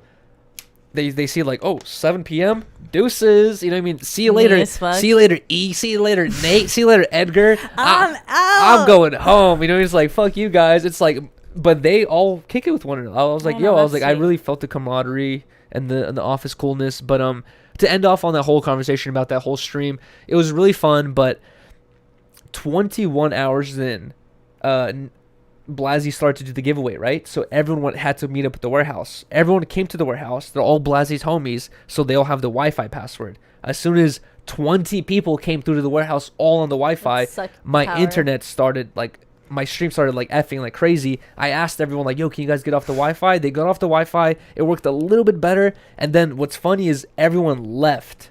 I was at the warehouse alone with 3 hours left on the clock, and the internet completely gave out. I disconnected the router, the modem, reconnected. I tried many different things. I spent 30-40 minutes there trying to fix this issue. Nothing helped. And what was even more interesting about it is they kept telling me how it's haunted. How there's a ghost there and they see things and hear things. And I was just like, I was like, oh man, like this is kind of creepy. And then like the moments I'm there alone, completely alone, the internet's not working, and they say ghosts can fuck with your electronics internet, and stuff like that. So I was just like, what's going on here? And I didn't get creeped out, but I really tried to fix it. Things were not fixing. I spent 21 hours out of the 24 hours at Blazzy's warehouse. At the end, the stream was so bad. I really felt bad for the viewers. I was like, guys, I'm gonna go back home. You did a good job and the finish whole time. and finish the 3 hours at home. And so I just went home, finished the 3 hours. But I talked to Blazzy afterwards, and Blazzy was like, he was like, bro, he's like, I'm so sorry I was not able to be there. He's like, I want you to do it again, and he's like, I want to actually be there for the next one. So I'm not sure when, but in the future sometime I will do another 24-hour stream at Blazzy's warehouse, and next time Blazzy will actually join me for this one. Be there. Yeah. Oh my god. I was gonna also say what was crazy too. The earthquake? Yes. So around like 2 a.m. I'm like about to go to bed. I'm like laying down or whatever, like pretty much falling asleep. But I just have the live on because like I always have to have something to fall asleep to. Mm-hmm. And I had the live on, and all of a sudden Luffy was like on top of my head sleeping because he always does that. Mm-hmm. And he does actually, yeah. I just felt like a big ass jolt, and I thought Lola came on top of the bed and tried to like scuffle with Luffy for a second and like ran in between the bed and shit. Like I just thought like she like went on the bed, like jolted up and like kind of like fucked with my sleep. You thought it was the animals. Exactly. I thought it was my cat. And then all of a sudden, because the stream's delayed, after that whole situation happened, I'm like, what the fuck happened? I like look up and Lola's like just perfectly sleeping on her like bed. I was like, what the fuck? I was like, what the fuck happened? Am I think tripping? it was a ghost? I was just like, am I tripping out right now? Oh my god. And I see Yuri and like E and Nate, like they're all like reacting to something, and they're like, I think that was an earthquake really quick. And I was like, oh, it was just an earthquake. I fucking felt like that was so weird. Dude, people say this how, well, I'm not sure how many people know about this, but in California, because it's an earthquake state, the building regulations differ depending on where you live, right? Out here in California, and especially in Los Angeles, you really have to accommodate towards the earthquake code. Mm-hmm. And the main thing is, I didn't know this, but a lot of buildings are built to wobble. They're built to, and especially really, really tall buildings that you see in downtown LA, a lot of them are actually built on a swivel, where the whole ass building during an earthquake will fucking actually rock back and forth to prevent damage or whatever it is. So basically, the higher you are, the more shaking and wobbling you're gonna feel, but it's designed specifically to save the building or whatever it is. And when I know Blazzy's building is a lot older because it's in downtown LA, but I think it has these accommodations. We were on the second floor, and bro, the jolt that we felt from that earthquake was just like, it felt like someone hit the building with a car, like on the second floor though. And it was just like boom, and like the whole thing, I was like, what the fuck? And the whole thing just like wobbled back and forth. And it was like, it was super intense and crazy. But what's kind of concerning to me, I didn't bring this up yet, but I've watched I watch a lot of random videos, like educational videos, like, as you know, and I've seen a lot of videos talking about earthquakes, and it's hard to predict earthquakes, and it's hard to kind of like analyze them too much because it's like they're so unpredictable and all that stuff. But the one thing I've seen that's a kind of like a common theme where they talk about how earthquakes, how they are, right? When you have a long earthquake where the whole building is shaking for a couple minutes, right? That usually depicts the end of a cycle of tectonic plates moving, right? That earthquake that we felt was like a boom. I know. I was like, am I gonna feel it was the like it was aftershock? like a one jolt thing with no aftershock. Mm-mm. That is like a foresight, or like that usually happens when there's something worse to come after. So it's kind of like a friction thing where it's like if you have two things pushing against each other and you have like a one little move, but then after that little move later on you have like a like a huge move, you know? So like apparently that could be a warning sign. It was like a 4.2 that something worse could be coming, because it was 4.2 is pretty high. But it was like a quick jolt. It was like a boom, you know? So apparently something worse could be coming after that. Oh, yeah. But it's like I said, I was expecting it's very hard to worse predict to this shit. I was like, well, especially. It was scary, dude. Fucking it's God, so hard to tell when people are lying around people that you haven't hung around too much around with, you know. But Nate from the Sandbox was like, "Guys, it's an earthquake. We have to get under the tables." And I swear I was about to get under the tables too because I thought he was serious. I thought he was like, he like knew the building and like knew what was going on. He was like, we gotta get under the tables. Like I was literally about to move, and then he was like, I got you. And I was like, oh, you motherfucker. I was like, bruh. It was an earthquake though. It was, but you know they say you gotta get under the tables or whatever it is. But I don't know. He really fucking tricked me with that one. I thought it was serious, more serious. What did you do? You just stayed on the bed. I just laid there because I was like, what happened? I was so confused. But then I was like looking. I was trying to look it up. That was all the topics I had listed on my phone, but I know Rylee has some other ones listed on her phone. Rylee wrote, Hulk Hogan can't feel his legs anymore after back surgery, which he had nerves cut. Isn't that so scary, dude? That I feel. Oh my god, dude. And I have to talk about I this. grew up knowing this fool. Everybody did. I feel like we all did. I'm sure everyone who's watching this we both did that at the same time. I'm sure everyone who's watching this has had the same experience with Hulk Hogan that all of us had. We all grew up with which is like we grew up with this. Even if you, here's the thing, is there's people like Triple H where if you were not a huge fan of wrestling, you wouldn't know who Triple H was. But Hulk Hogan, you didn't need to be a fan of wrestling or WWF or WWE. Hulk Hogan was like a celebrity beyond wrestling. Everyone knew about him. You know what I mean? And I'm glad you wrote this as a thing because I kind of had this thing in the morning where it scares the fuck out of me. Why?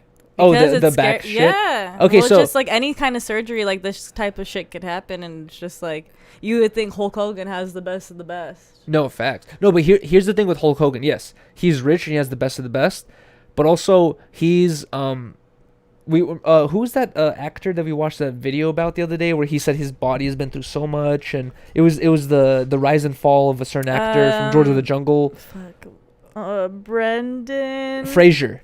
So we watched the whole thing about Brendan Fraser, his rise and fall, right? And Brendan Fraser was talking about the effects on his body of movie making. He's like, guys, he's like a lot of people don't understand this, but he's like they really be like fucking you up. He's like you'll be filming because he did all his own stunts. Yeah, he said that like he's like as a young guy, you know, if I was an actor and I was doing George of the Jungle and they said, dude, you get to swing from one tree to another using these ropes or whatever it is, I'd be like, yeah, let's go. That sounds like fun, right? Yeah, you see how and it then, is. And then he says that like, bro, he's like, it takes like 10 takes. 4 of them you slam into the tree hella hard, and you remember when we watched those parkour guys and they did that scene for that movie?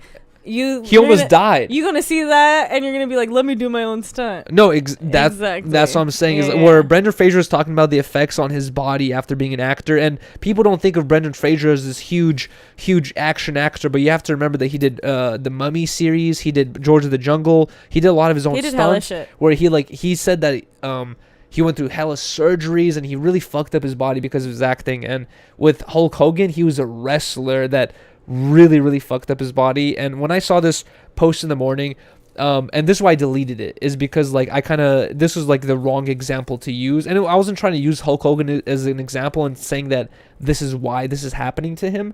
But in my experience, in my personal life experience, I don't want to get too into depth, but you know, because it's like it gets like more personal and stuff like that. But dude, I've had so many experiences with doctors where they tell you to your face, you need this. This is what you need to do, and they make it seem like die hard serious, like you can lose your family member if you don't do this. And you're like, oh shit, like let's do it.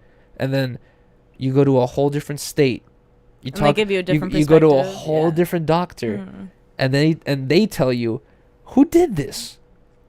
Why do they do this? This doesn't make sense at all. You're like, dude, we just talked to this other doctor who said we have to do this. He's like, no. You didn't have to do this. You have to do this. Let's do this now, right? You do that. You go to a different state, talk to another doctor at another hospital who tells you, who are these 2 past doctors who did such a thing? You should do this, bro. And like, I'm telling you, like from my own personal life experiences, it's fucked, bro. It's fucked. Like the health system is fucked. They just like anything else, like bro, it's like people really try to like put morals in people's heads. Like the president should care about people, the government should care about people, these doctors should care about people. No, bro. A lot of people, I really feel like it's 90% plus, but a lot of people put monetary gain above moral values and above human values. And a lot of people do this shit constantly, and I've seen it personally in my life. And when I saw that Hulk Hogan post, I like just related to my self experiences, not with me, but like just people I've had in my life that I fucking care about.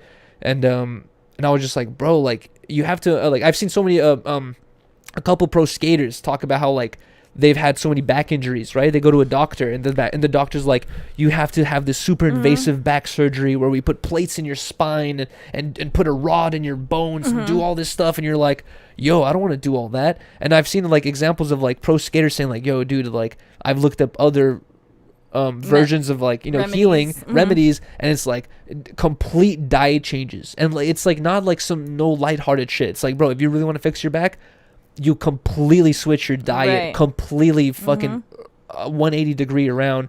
You start doing these like exercises, you start doing these stretches, blah blah. And there's so many examples of people who have recovered from shit that doctors told them they needed severe surgery for. You know, look at what happened to AD when he had that fucking heart attack, and they were like, dude, you need to stop fucking drinking, and he stopped drinking, and now he's like way healthier. Better.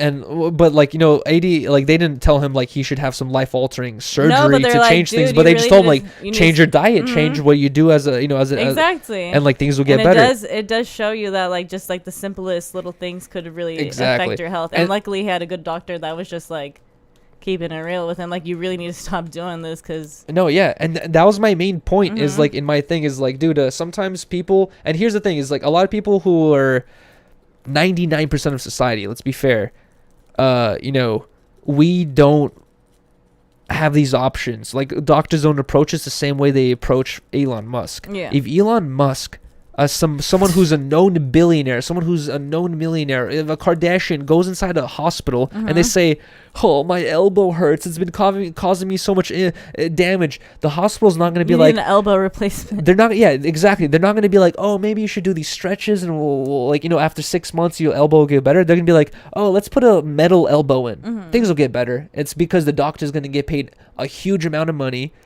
You know, you get to pay for it easily because you're a millionaire, and like you don't have to worry about insurance or anything like that. And it's like you have to understand these, and that was my main point there. And here's my issue though, my mistake is I should have done that with Hulk Hogan, because he has fucked up his body. He probably actually really fucked up his spine. Needed the back surgery. But you know what's scary is I was talking to that one false move and this shit can happen to you. That's the scariest part. Dude, I was talking to Uncle Deadly, and huge shout out to Uncle Deadly. I didn't know this, but they purposely cut his nerve. It's not like it was when I first read it, I thought it was like they done so many surgeries that now he can't feel no more, right? No. Hulk Hogan? To Hulk Hogan. No, they purposely, he was complaining of pain, severe pain so much that they were like, dude, we can't do nothing. Like, we're just going to cut the nerve so you don't feel it no more. And now he can't feel his leg. And now they cut his fucking nerve purposely. Isn't that fucked, bro? And that's where I was like... It's just like, is that even worth it? And that's the scary part. And that's the thing. Because it's like, even Tyrell, he said that his arm hurts every single day to this day. After we did Disconnected, and I was talking to him about, you know, alcohol and pills, and when he was talking about where he was like, guys, you have to understand that he's like, I experience pain all day, every day. And that's how my sister was, you know. That's exactly. Rest in peace, Lily. But like, my sister Lily, like, she was always complaining about body pain constantly. She was just like the same thing that Tyrell's like, kind of like, you know, similar things. Something's always bothering. Where she like half her body though. She had a thing where she was just like half her body was always in pain. Yeah. And that's the thing where just like, oh, it's normal to tell someone like, don't take painkillers, don't drink alcohol. But for someone who's just like, bro, I can't live life because my fucking body hurts daily. It's like, how can you do? Yeah, that's why he was saying. It gives me that feeling where it's like I'm cool for a second. Man. Really? Yeah. No, it is fucked up because it's like, no, 100%. They need something. Like, who wants to feel that? I know when I feel pain, I need that gone ASAP, or I'm a bitch. No, yeah, so exactly. I can only imagine how I would feel in their fucking shoes. And that's why it's like we have huge like a huge epidemic of pill abuse, which is like people go to the doctor for pain, they give them something that instantly cures the pain, and they're just like go back to the pain. They're like, I can't deal with this, dude. You know what I mean? It's like, I don't know. And that's it's crazy. Well, actually, you know, I was gonna bring this up earlier because of talking about pain and shit. I've talked about this before, where it's like it's kind of like a thing that hits me very not often, but the last time I experienced this was like maybe 2-3 months ago, where sometimes I get this like crazy severe back pain, dude. And I was talking to Rylee, where I've been like realizing that, looking at when the back pain hits me and what I'm doing in my life at that point, it's always with skateboarding, where it's like at this point I'm not skating all day every day where my body's used to the skateboarding, but when I do go skate, like the last stream I did in downtown LA, I was like awling off this thing and I was like falling on my back and all this stuff or whatever it is, and like my body's not used to that daily fucking abuse, and now after 3-4 months I'm just like falling off this thing, and now my back like hurts. It's like it's obvious it's gonna hurt, whatever it is, right? But anyways, it's like I've been dealing with this show where it's like I have this crazy back pain, guys, where it really affects me, where I'm like I wake up and I'm like, dude, I can't handle it. Like I can't even breathe almost. It really fucking hurts me. It's like I can't even like imagine sitting down and working on an edit or even going to work at this point. I'm like, dude, like I like sometimes I want to go on stream and I can't even go on stream because my back hurts so much. It's not often, but it's like it like I said, last time it hit me was like 3 months ago.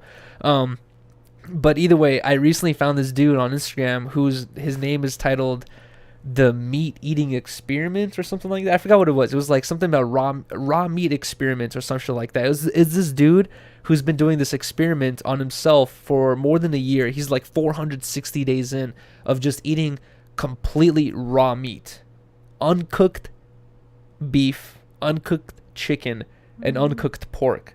He will eat everything completely uncooked. And I had the same reaction a lot of you guys have had, which is, what the fuck? That seems gross. That seems dangerous. You're going to get salmonella. You're going to get sick. You're going to go to the hospital. You're going to have diarrhea. It's like, that just seems bad for you, right? But I was like watching his Instagram page, was going through all of his Instagram posts, and one of his Instagram posts where he was like eating raw chicken, I was reading it, and he was saying, he was like, guys, like one of the reasons why I started experimenting with his diet or even started this experiment is because he was like, I was suffering from extreme fatigue. He said he was always tired. He said he was having super bad acne, where he like tried all these different things, like, you know, all these acne medications, and he's like, I had severe acne and I could not get rid of my acne. And he was like saying it was like affecting his self-esteem and he felt bad about it, all this stuff. He was embarrassed by his acne. And then also he said he had really bad back pain, which is where I started relating, where he was like, he said that he's like at some points he's like I couldn't go to work for a week or two. He said I would really be in that much pain, bedridden in my bed, laying all day to make sure my back doesn't hurt, because my back was hurting so bad. He's like, I would really be bedridden for a week or two because of my back pain and shit. And then he said that that's why he started experimenting with his raw meat diet. And I'm not saying I'm gonna start doing this, but I find it interesting. Me and Elena were talking about this all day. But I find it interesting where he started eating raw meat, just completely raw steak, raw chicken, raw pork, raw anything, raw eggs. Telling your mom to save us that raw meat for him. and the dude, raw ground beef. And in his Instagram post, he said that after this whole year, if you look at his picture of his face before the experiment and after the experiment, he has no more acne, completely clear face, like very healthy looking person.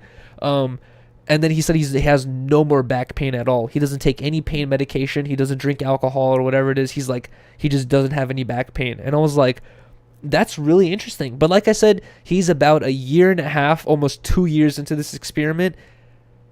Who knows what's going to happen? Who knows what's going to happen in the long term? Right. That's the thing. It's like, we don't know what's going to happen in 40, 50 years. But one of the videos he has linked in his Instagram page is this lady who's from Italy, and she just turned 117 years old, right? And the news, who's like the local news in Italy, they were like interviewing her, and they were like asking her, you know, what are you gonna do to celebrate your birthday? Like, how do you feel? Blah blah blah, whatever, all this stuff. And then they asked her, what's your daily diet? Like, what do you think affects your long age? And then she said that she, on a daily base, she eats 2 raw eggs and a raw steak. Slonkers. She has 2 slonkers and a raw steak every day, and she's 117 years old. And I thought that was kind of interesting. And you know what's funny is Rylee and I, we like, you know, when we eat dinner and stuff, we like to watch YouTube videos. And there's this one YouTube channel I follow. I forgot the name of it. It's like the history YouTube channel. Oh, Townsend. Yeah, Townsend. So if you guys know about this channel, there's a channel called Townsend, where it's like this guy who likes to replicate old American meals, or like it's like about like Revolutionary it's about like revolutionary era. Revolutionary War. Exactly. It's like about Revolutionary War era, like America, and he like my least favorite time to learn about. he makes their foods and all that stuff, right? And what I really like interesting is like sometimes he'll find old diaries from old soldiers or old cooks from this era, and he'll read them and he'll try to replicate their recipes or do whatever the hell they talk about in the diaries. And one of the diaries he was reading was about a soldier who was in the Revolutionary War, and the soldier was talking about how he's like me and my camp, we went to go set up fires and go to sleep for the night. He said half of us broiled our meat. He said the other half of us ate it raw. For me, I just ate it raw. Yeah, and I was like, dude, and I told Rylee, I was like, dude, like, we think that this is so uncommon, we think this is so random, but there's it's a no from me. In Townsend and like many other examples, it's like people have been eating raw meat. It's like, it seems like I need some seasoning up in that bitch. That's why I was bringing this thing up, is that dude, raw meat experiment guy, I DM'd him. And I was like, yo, what's up, dude? And he replied to me. Townsend? No, not Townsend. Oh. Raw meat experiment guy. Yeah. I DM'd him, and I was like, yo, what's up, dude? He replied to me. He's like, yo, what's up? And I said, like, yo, man, are you down to come on my podcast, Harmonious Hour? He hasn't replied yet, but I'm hoping that he will. I'm excited to have a conversation with him. I have so many questions to ask. You should ask Townsend. I'm down to talk to Townsend as well, but and you should do 24 hours with Townsend. That would be sick. That would be sick, honestly. With the same hat. If he's even, dude, he's huge. He has a huge YouTube channel. Onion. I'm very small compared to him. But dude, with the raw meat guy, it's like I want to talk to him. Like, how long did it take your stomach to get used to eating raw meat? Because if we ate raw meat right now, we would have diarrhea the next day. He's literally eating like a whole chicken breast. Yeah, raw. He's eating chicken raw, pig raw, anything raw. I want to ask him, like, how long did it take you to get used to this diet? Do you feel like you're doing this for views and clicks because your Instagram is popping right now, or do you feel like this is actually changing your life? Do you salt and pepper your meat before you eat it? Stuff like that. Do you season your meat? Do you season the meat before you eat it? It's like, do you season your meat, raw meat guy? I really have to go pee. I'm sorry. Again. Oh, Yuriy was giving me a whole lecture today. No, I wasn't. Yes, he was. He gave me a whole lecture right before he started the pod. He was like, babe, I know sometimes you really have to go, but like, it's really disruptive of the pod if you like keep trying to get water, going to the bathroom, like, doing all that is disruptive. And I was like, okay, babe, I'm just gonna try to limit it to one time today. And Yuriy already went twice on me, guys. So that's wild. I definitely got pressed for my bathroom breaks on the pod.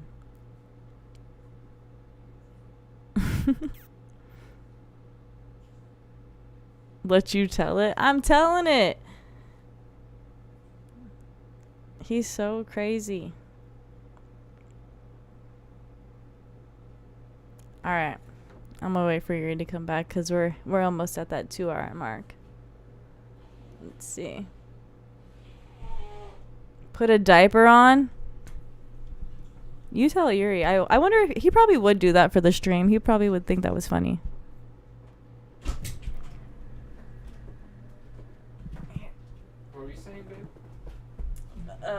That you were pressing me right before we started the stream. Giving you a lecture. Yes, dude. you were. You said that I take too many breaks during this podcast. Now they're saying Yuri's a hypocrite. That I need to just need to chill in my seat. And today I took one bathroom break. You took 2. No, wait. Can we have the bottle after you pour that shot? But no, Rylee last stream was like, I need to go fill my water cup. I did. I was dehydrated. To fill a water cup takes 3 minutes. At our kitchen because we haven't changed the filter to our refrigerator. Yeah, but now we have water bottles. And I you know what? I'm dying of hydration because I already finished this water bottle, but I'm going to wait. And I do have to pee, but I'm going to wait till we have to. Oh, you're dying of hydration? Here's a little bit of water for you. Oh, right here. Thank you. My Some little H2O. glass of water. Yeah, exactly. We have little glasses of water. It's funny. It's like a little tea party. Cute. You know? It's so adorable. Water gang. Cheers. We love water. Cheers. Water signs. Here. Cheers. And also we have Rockstar right here. It looks like pee, but no, it's Rockstar. It's completely fine. Wait, hold on. Let me open up these topics because I know there's something else. Oh, wait. Guys, this is random, but I really want to talk about this. This is crazy. It's crazy, and I really want to talk about this. Yuri and I discovered. Well, we haven't even watched this. We watched this from another person, and this is probably the craziest. I thought I liked crazy reality TV. This is the craziest shit I've ever seen. Okay, I have to say this though first before we get into this topic, and a little quick 30-second summarization. We're about to talk about Cody Ko reacting to Milf Manor, right? I need to pee. Here's the thing I have to say is for anyone that keeps up with video games and video game culture, whatever it is on YouTube, a lot of not a lot, but there's been a couple of big video game companies such as Nintendo who have sued or have gone after content creators like YouTube creators or whatever it is who make content about that video game. Like, so I don't know exactly like a perfect factual example off the top of my head, but there's a lot of things like this that have happened. So just for like a hypothetical example, I can have a whole YouTube channel that has 1 million subscribers that does videos about Mario Kart, right? And through my videos, I basically help promote Mario Kart. I have a lot of my viewers probably want to purchase Mario Kart because of me, but there's been examples of like Nintendo going after Mario Kart content creators because they're using their content, right? And they're like mad at them, suing them, all this stuff. And the content creators like YouTubers are always saying like, dude, I'm helping you make sales right now. If I play Rylee's new video game and I have 5 million subscribers and everyone sees me playing Rylee's video game, they're going to want to play Rylee's video game as well. And they're going to fucking spend the 10, 15 bucks on it to play the game as well, because it's cool to watch someone play it. It's more fun to play yourself, right? So a lot of people, like, you're actually advertising it for free. Nintendo would have spent $50,000 to $100,000 sponsoring Moist Critical to sponsor the shit, where Moist Critical probably does it for free just because he finds it entertaining, whatever it is, right? And that's in favor of the content creator, my argument there. With Cody Ko and Milf Manor, I have to say that with his recap videos, they have lost money. Because if we found out about Milf Manor, we would have probably spent the $5 to $10 a month to watch it. But now with Cody Ko's recaps, I'm like, I don't even have to spend no money. I'm just gonna watch his recaps. No, I kind of want to watch it now. Really? Yeah. I have the opposite effect where I'm like, I'm just gonna watch his recaps. No, because now I watched Sloan. Remember how I told you Sloan did his own thing about how this show is hella crazy? Yeah. Dude, he was like the first episode when they all, so like they both, like both of the groups, so the sons. So basically, explain it really quick. The premise of this show, right? I think it's like, I want to say like 8 milfs from like the ages 40 to 50. Yeah. Are supposed to go on this dating reality show, right? And apparently, they're like gonna be dating guys half their age. And they don't know yet. But they don't know yet, and there's gonna be a huge twist, and they bring it on the first day. The twist is they're all gonna be dating each other's sons. Each other's sons. So each one of them has like a son within their 20s, and they're all living in the same house and trying to like date each other's fucking. And I don't want to cut you off, mother and son. But to pause really quick, my mom would never do that, number one. But if I had a relationship with my mom, where my mom might do that, right? Wait, hold on, babe. Let me ask you this though: if your mom had done that, right, and you were the quote unquote son that I was gonna go with, you guys would find out. It would be in the group text. Your mom would be like, hey, I'm going on the show. Yeah. You would be like, hey, I'm going on the show. You guys would find out already. We would all know. How do the moms and sons not know? How is it a surprise? That's the thing. I think that part is fake. It's all fake, I think, first of all. That part. There's some parts where I think it's real. But, okay, so I was watching this, like, news segment piece about the show today, and he was saying with the first episode, they had, like, a challenge. You know how, like, every reality show has their little challenges to make the show interesting, where they do like a fun little game or whatever. Yeah. The challenge was the moms are blindfolded. All the sons have their shirts off.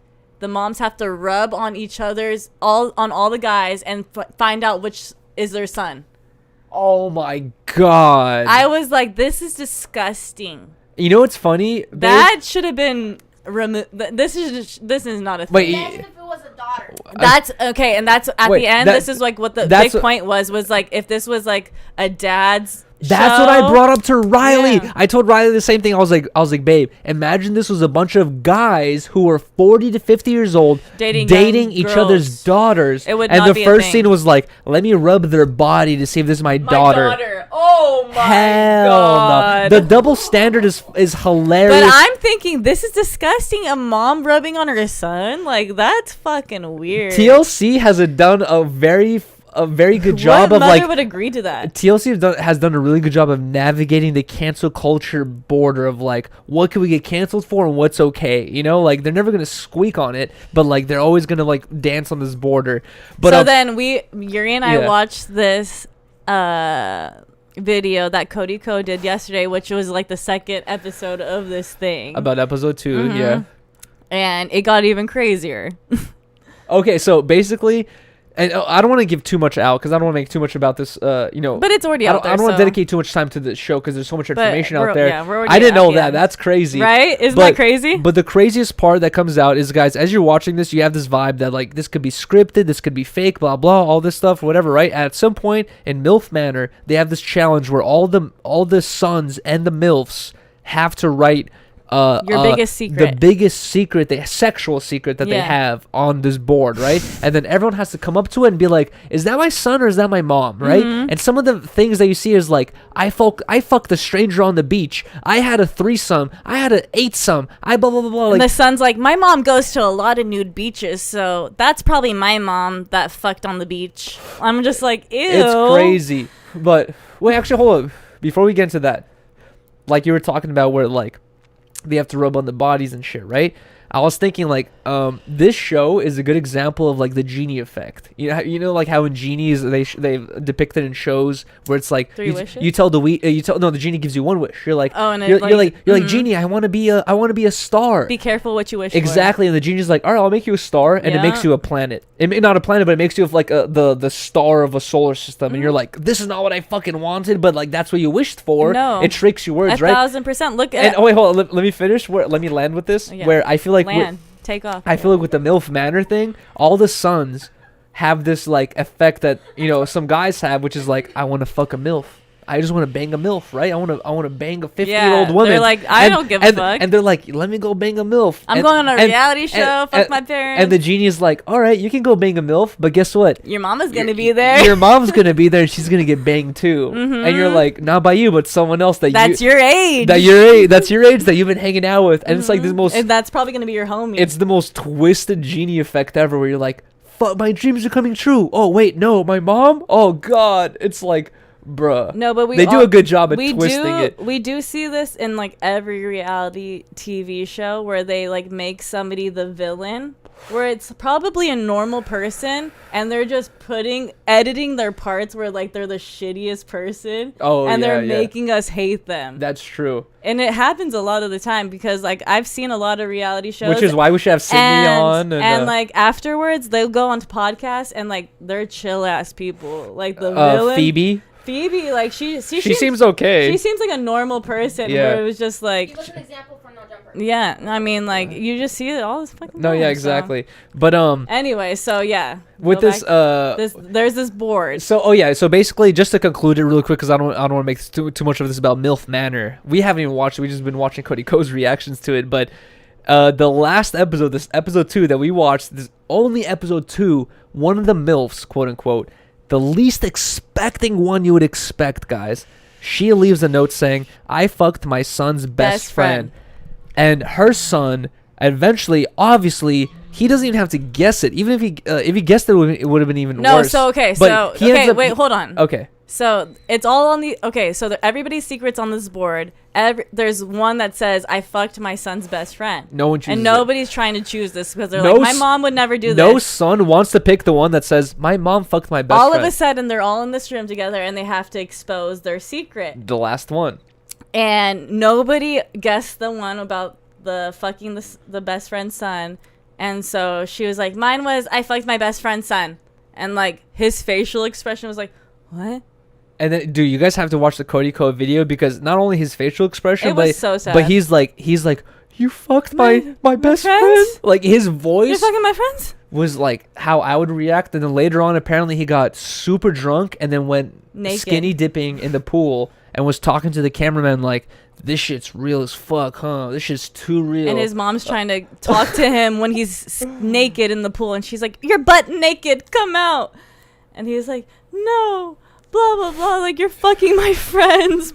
Like it was hella beef, and it was just like such a sad thing to that's see. where like Cody Co is bringing it up, where I had to go through my head too as well. Where like Love Island, you have this as well, where it's like some points you feel like it's scripted, and some points you're like, no one would fake being heartbroken to this point for content. If I found out the girl that I was dedicating my life to had just slept with this other guy, and you want me to react to it on camera, fuck, No, I'm not wait, gonna do that. This is what I'm saying. It's like we see on Love Island how they try to like get into your brain when they do the Twitter challenge, and it was like after Costume or where they're doing like all those like private hookups and shit, and they're like, I can't believe so and so hooked up with so and so, and like it just exposes everything, and it just like melts their fucking heart because like their man came back to them and they didn't know anything that happened within those other walls, and like everything's just getting exposed to them. Like that shit's fucked. When we saw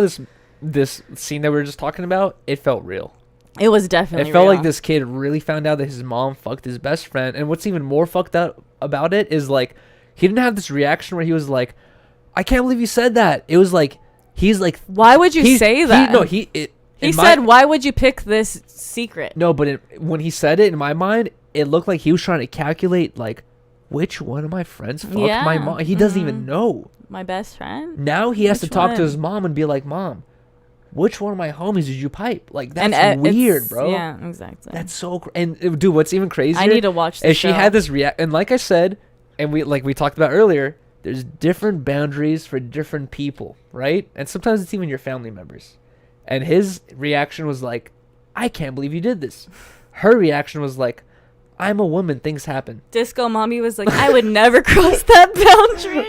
Yeah, the one mom in there who had like the big old fake tits, who like was like, I'm trying to fuck on the beach, was like, I would never do that. Dude, okay, so this blonde mom, she had big old fake titties, and she's like on camera with her son, and she's telling her son that I'm trying to fuck on the beach. She's like, I have these titties, blah blah blah, and he was like, yeah, she's like, she works them, and she's like, yeah, it was, or she was like, it wasn't a problem when you were sucking on them when you were a baby. He's like, I needed to be fed. I can't like that shit was cringe and weird. I can't imagine my mom telling me that. It wasn't. I needed to get fed. It wasn't a problem when you were sucking on him. Bro, there's sexual tension between the mom and son. But then also, those are the people they're looking for to get on the show. They want toxic, crazy families where they're like, fuck yeah, this is going to be good. Yes, the clicks are going to be insane. Either way, guys, I'm not sure if... I don't know if it's on Hulu. Yeah, but I'm not sure. Please watch it. I'm not sure if Rylee and I are going to start watching this or not. Maybe we should start giving our takes on this. But... Milf Manor seems insane, dude. And like I said, it's hard to distinct the line between scripted and unscripted, but in the scene where this kid finds out his mom piped his friend, it's very hard. He has to be for someone to like play that role, they have to be paid they have to be paid $1 million. During the after show, let's bring it up. What? And let's watch it. Like the Cody Co footage. But then we would have to private it. Yeah. No, it's the Cody Co video. That could still get us. Well, actually, no, we could. That could still get us copyrighted. It's just the, like little. But either way, wait, hold on. Let me see. We'll try to. Yeah, we'll try to show you. Potentially, we will try to get into that. Like I said, I talked about this earlier. I mean, the other day when you were asleep and I was on stream. But we have this new channel. Like I said, if you guys have I know there's gonna be some troll ideas, but seriously, if you guys think that you have a really good idea for the new name of this channel, please leave in the comments. Or if you see that someone left a really good name, please like that comment so that we know that that's actually a really good name out there. Which one?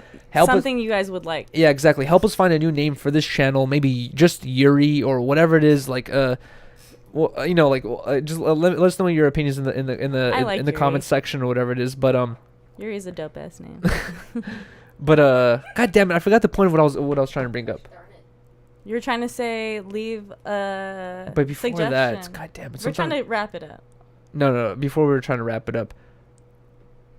Jesus Christ. You were saying leave. My memory's terrible. You were saying leave a name in the in the comments. There was something else. I'll remember it potentially. But yes, we're still trying to think of a new name. Either way, a couple more topics I want to get through because I thought we were gonna wrap it up. No, we started a little bit late. I wanted to say this though, is Rylee got very emotional over Oh, Mr. God. Beast's new video. Oh yes, we didn't even talk about it. Okay, yeah. I'm I sorry saw about even before No Jumper and all the media pages posted about it. I saw Mr. Beast because I'm subscribed to him. I saw his new video where he basically, it was titled "Healing 1,000 people's blind eyes, like blindness," where he was like gonna pay for the surgery that gives people sight for 1,000 plus people. And this is something that Rylee and I talked about a lot. And you know, you guys can disagree with me if you want or not, but I have had a lot of, not a lot, but at least a good amount behind the scenes experience with charities because of my mom, where she works with like, you know, medical companies and all that stuff. And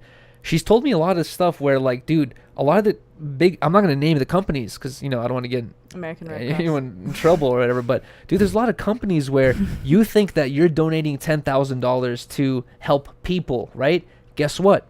The CEO makes $300,000 a year. The manager makes $160,000 a year. The you know, the other CEO makes blah blah blah. Like, dude, a lot of out of the $10K you donate to a company, dude, like 9,000 of it might actually go to the company actually being able to run, and $1,000 or even less of your money will actually go to feeding a homeless person or actually going to the cause that you're trying to help towards. And I've noticed this trend, and there's so many examples of this of charities just a lot of the money they take in is to help the charity run itself. You have to pay the employees, you have to pay the CEO, you have to pay the managers. How much of the money is actually getting towards the people? So that's why I've always said this before, where if you actually want to donate $1,000, $2,000 towards a charity, I know it takes a little bit more time, but I would rather make a bunch of sandwiches, make a bunch of clothes packages, and just hand them out to people in your neighborhood.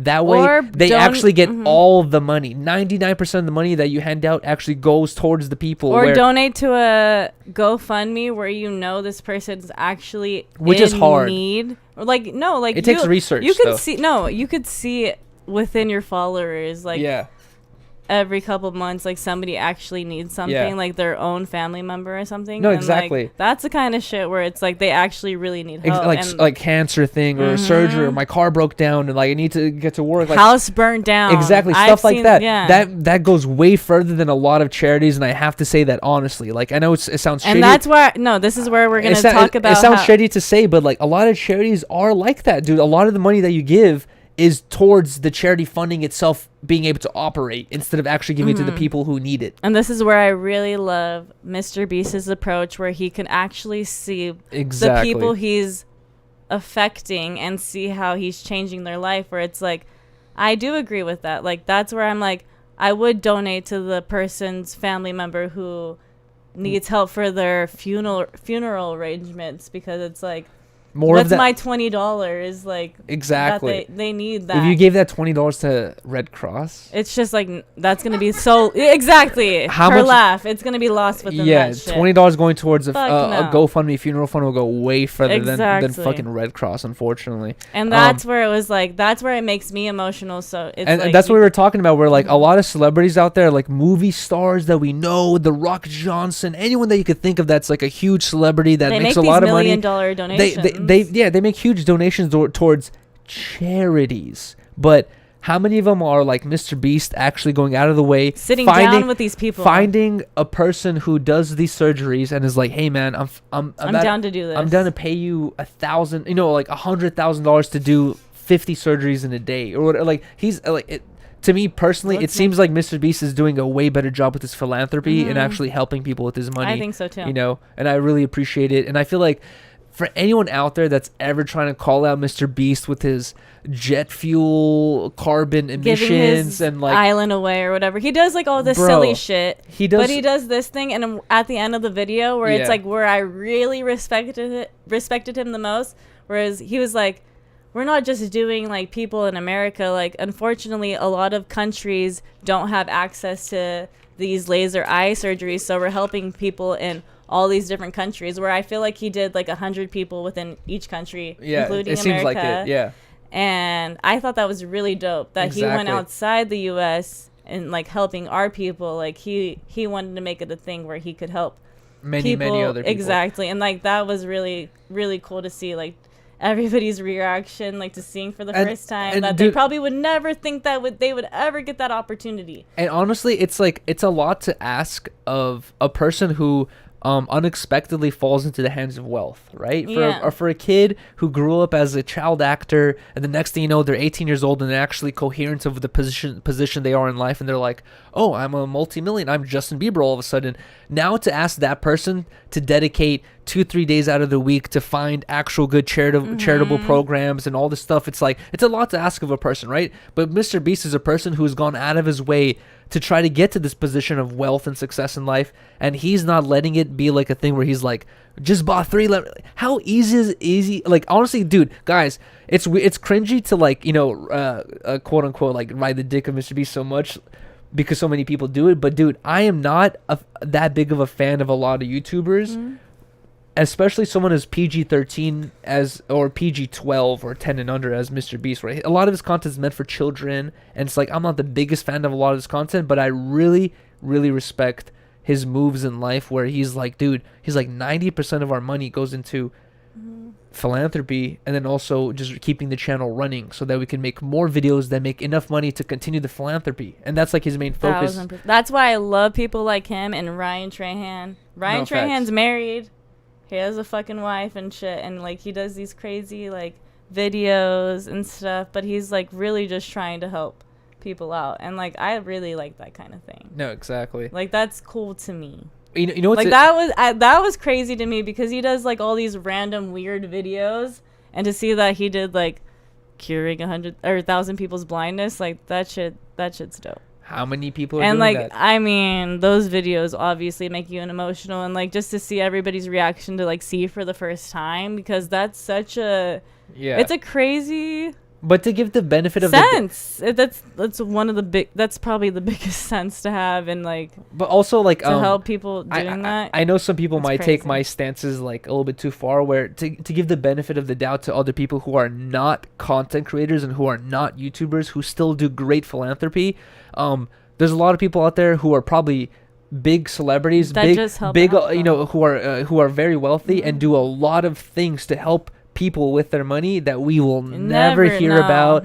It's like there's so many examples of this where like it's like covered by small news articles and local news in that specific area, and big news articles never pick it up, and no one really ever cares about it. But or just there's a lot of people who actually do that stuff. Volunteer their time to help doing anything. But like, that Mr. Beast video in particular, it's like, it's pretty incredible dude, to see what you could do. Sight is a it's like, dude, that's what I'm saying. If it's you the told, biggest sense, probably. If you told me like you couldn't smell, I would feel bad. I'd be like, oh, you know, it sucks. But like, it's like, dude, not being able to see is a big deal. You know, huge shout out to the real blind man 710 on Instagram, who's you know, he's hooked me up before with a lot of wax and concentrates that he's made before, and I think he's gonna hook me up very soon as well. Huge shout out to him.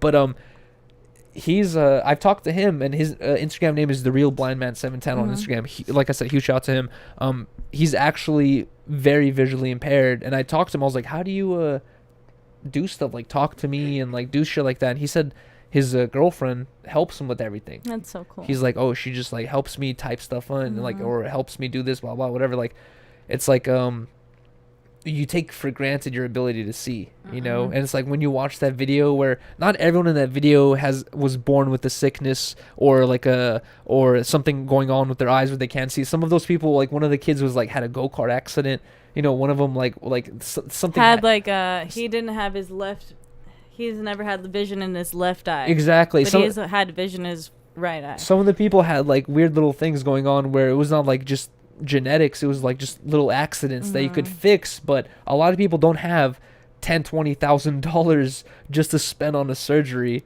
It's like, it's kind of crazy. I know. And it was just like there was this like this one woman who was like, you're gonna pay for my surgery? You're kidding. And like she starts like crying, falling to the floor, and he's like, I'm also giving you $10,000. And she's like, like, oh yeah, she really fell on the floor and started rolling like, around. Oh my god, this is amazing. I love it. But okay, just to wrap it up on one last topic, before very, very, very short topic. Cenat banned on Twitch for eating an edible. I've talked about this many times. Isn't that crazy?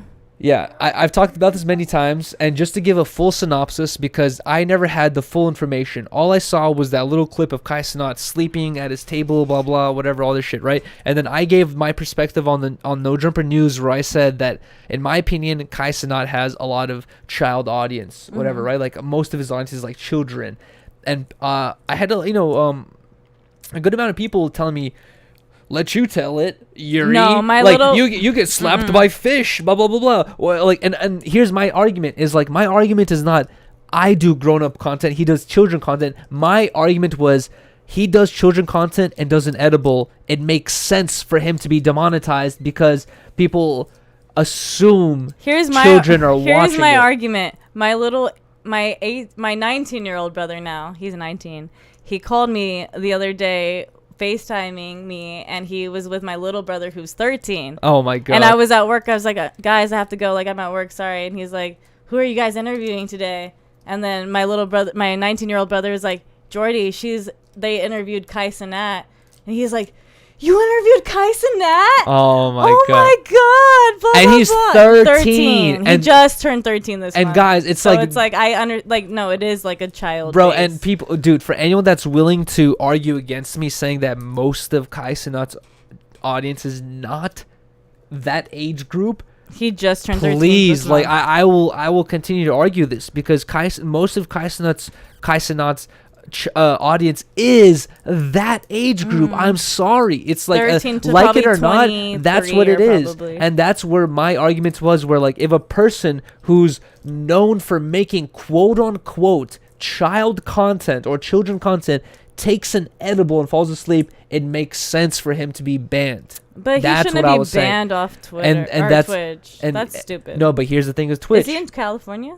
Yes. Yeah, see. No, that but here's the shouldn't be thing a with Twitch is ran, and here's I can easily say this because I'm a small content creator who does not rely on Twitch at all, but Twitch is ran by a bunch of incel dudes who will do anything for pussy, and the girls on Twitch who do the hot tub streams and do all the sexy little lingerie streams, whatever, all that stuff, those girls are pulling the strings of the moderators and the controllers of Twitch to make things run in their benefit.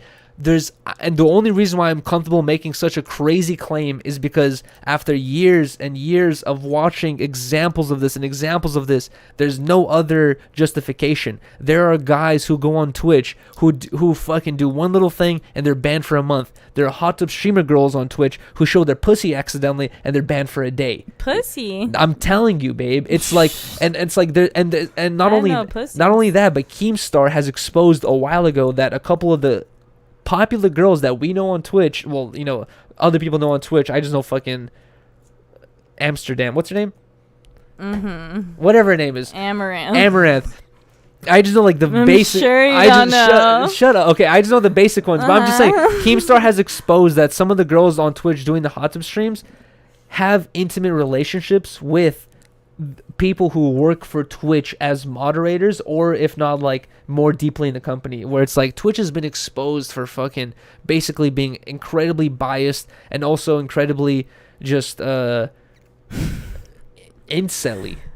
Coming from a Let you tell really? Let you tell it? You think I'm an incel? No, hell no, I don't think you're an No, incel. that's why I was like, I'm walking on eggshells when I make this argument, because I know people are gonna be like, you're an incel, No, you're blah not blah an whatever. incel whatsoever. But I'm saying, like, dude, it's been proven. Twitch is like, it's like the guys who run Twitch are a bunch of nerdy ass dudes who have these girls who are like making millions of dollars, telling them like, hey, don't ban me, hey, I'll suck your dick, blah blah. It's they're like, hey, thanks for the dono. All wet in their hot tub. Either way, Twitch has been exposed for being incredibly biased and all Free that shit. Cenat. And Cenat unfortunately has to deal with that shit. He didn't deserve it. I don't think he didn't know. It was Delta 8. And wait, hold on. Also, wait, I'm glad you said that, because people are saying like, you're just giving this like L take, blah blah. No, Cenat does not deserve to get banned for that. But he is the biggest streamer on Twitch, and most of his audience, I believe, with a strong opinion, is children. And do you want Jordy seeing his favorite streamer fucking falling asleep off edibles? Jordy knows a lot, obviously, after we did our stream with him. Either way, yo, I learned a lot from Jordy. guys, we have made it over 2 hours on our first episode back on the new channel. Let's go. We love you guys. This was so a good much. episode, We guys. had just as many people watching, so this I is know. huge and really, really good. Yo, guys, huge thank you to every single person watching this live, because honestly, we do every single episode on Harmonious Man. This is the first channel on the new channel, and the fact that you guys, whoever's watching right now, all 450 plus of you guys, whoever's watching right now was willing to click on the new channel, watch it, whatever it is, even if you're fucking community memes on some down badass shit, trying to fucking find some more shit to roast. I appreciate you for taking the time out of your day to come through and watch us. Roast it. Thank you guys so much. We're gonna end this show in just a second, and then we're gonna clean up a little bit, use the bathroom, and then we're gonna start the after show for about 30-40 minutes. But either way, appreciate you guys so much. Until we get the Harmonious Man monetized again, we'll be streaming on this channel. So Please subscribe. yes, please. If you you guys haven't can. already, please subscribe. Please leave a comment. Actually, comment the name of the new channel. What we should name this channel. Yes. Leave your suggestion. Or if you guys have already, if you were going to leave some name and you see someone already left it, just like that comment so we could see the most liked comment, or we could see the most, the best name that we could choose. But either way, appreciate you guys so much. Like, comment, subscribe, and we'll see you guys in 5 to 10 minutes. Peace. All right.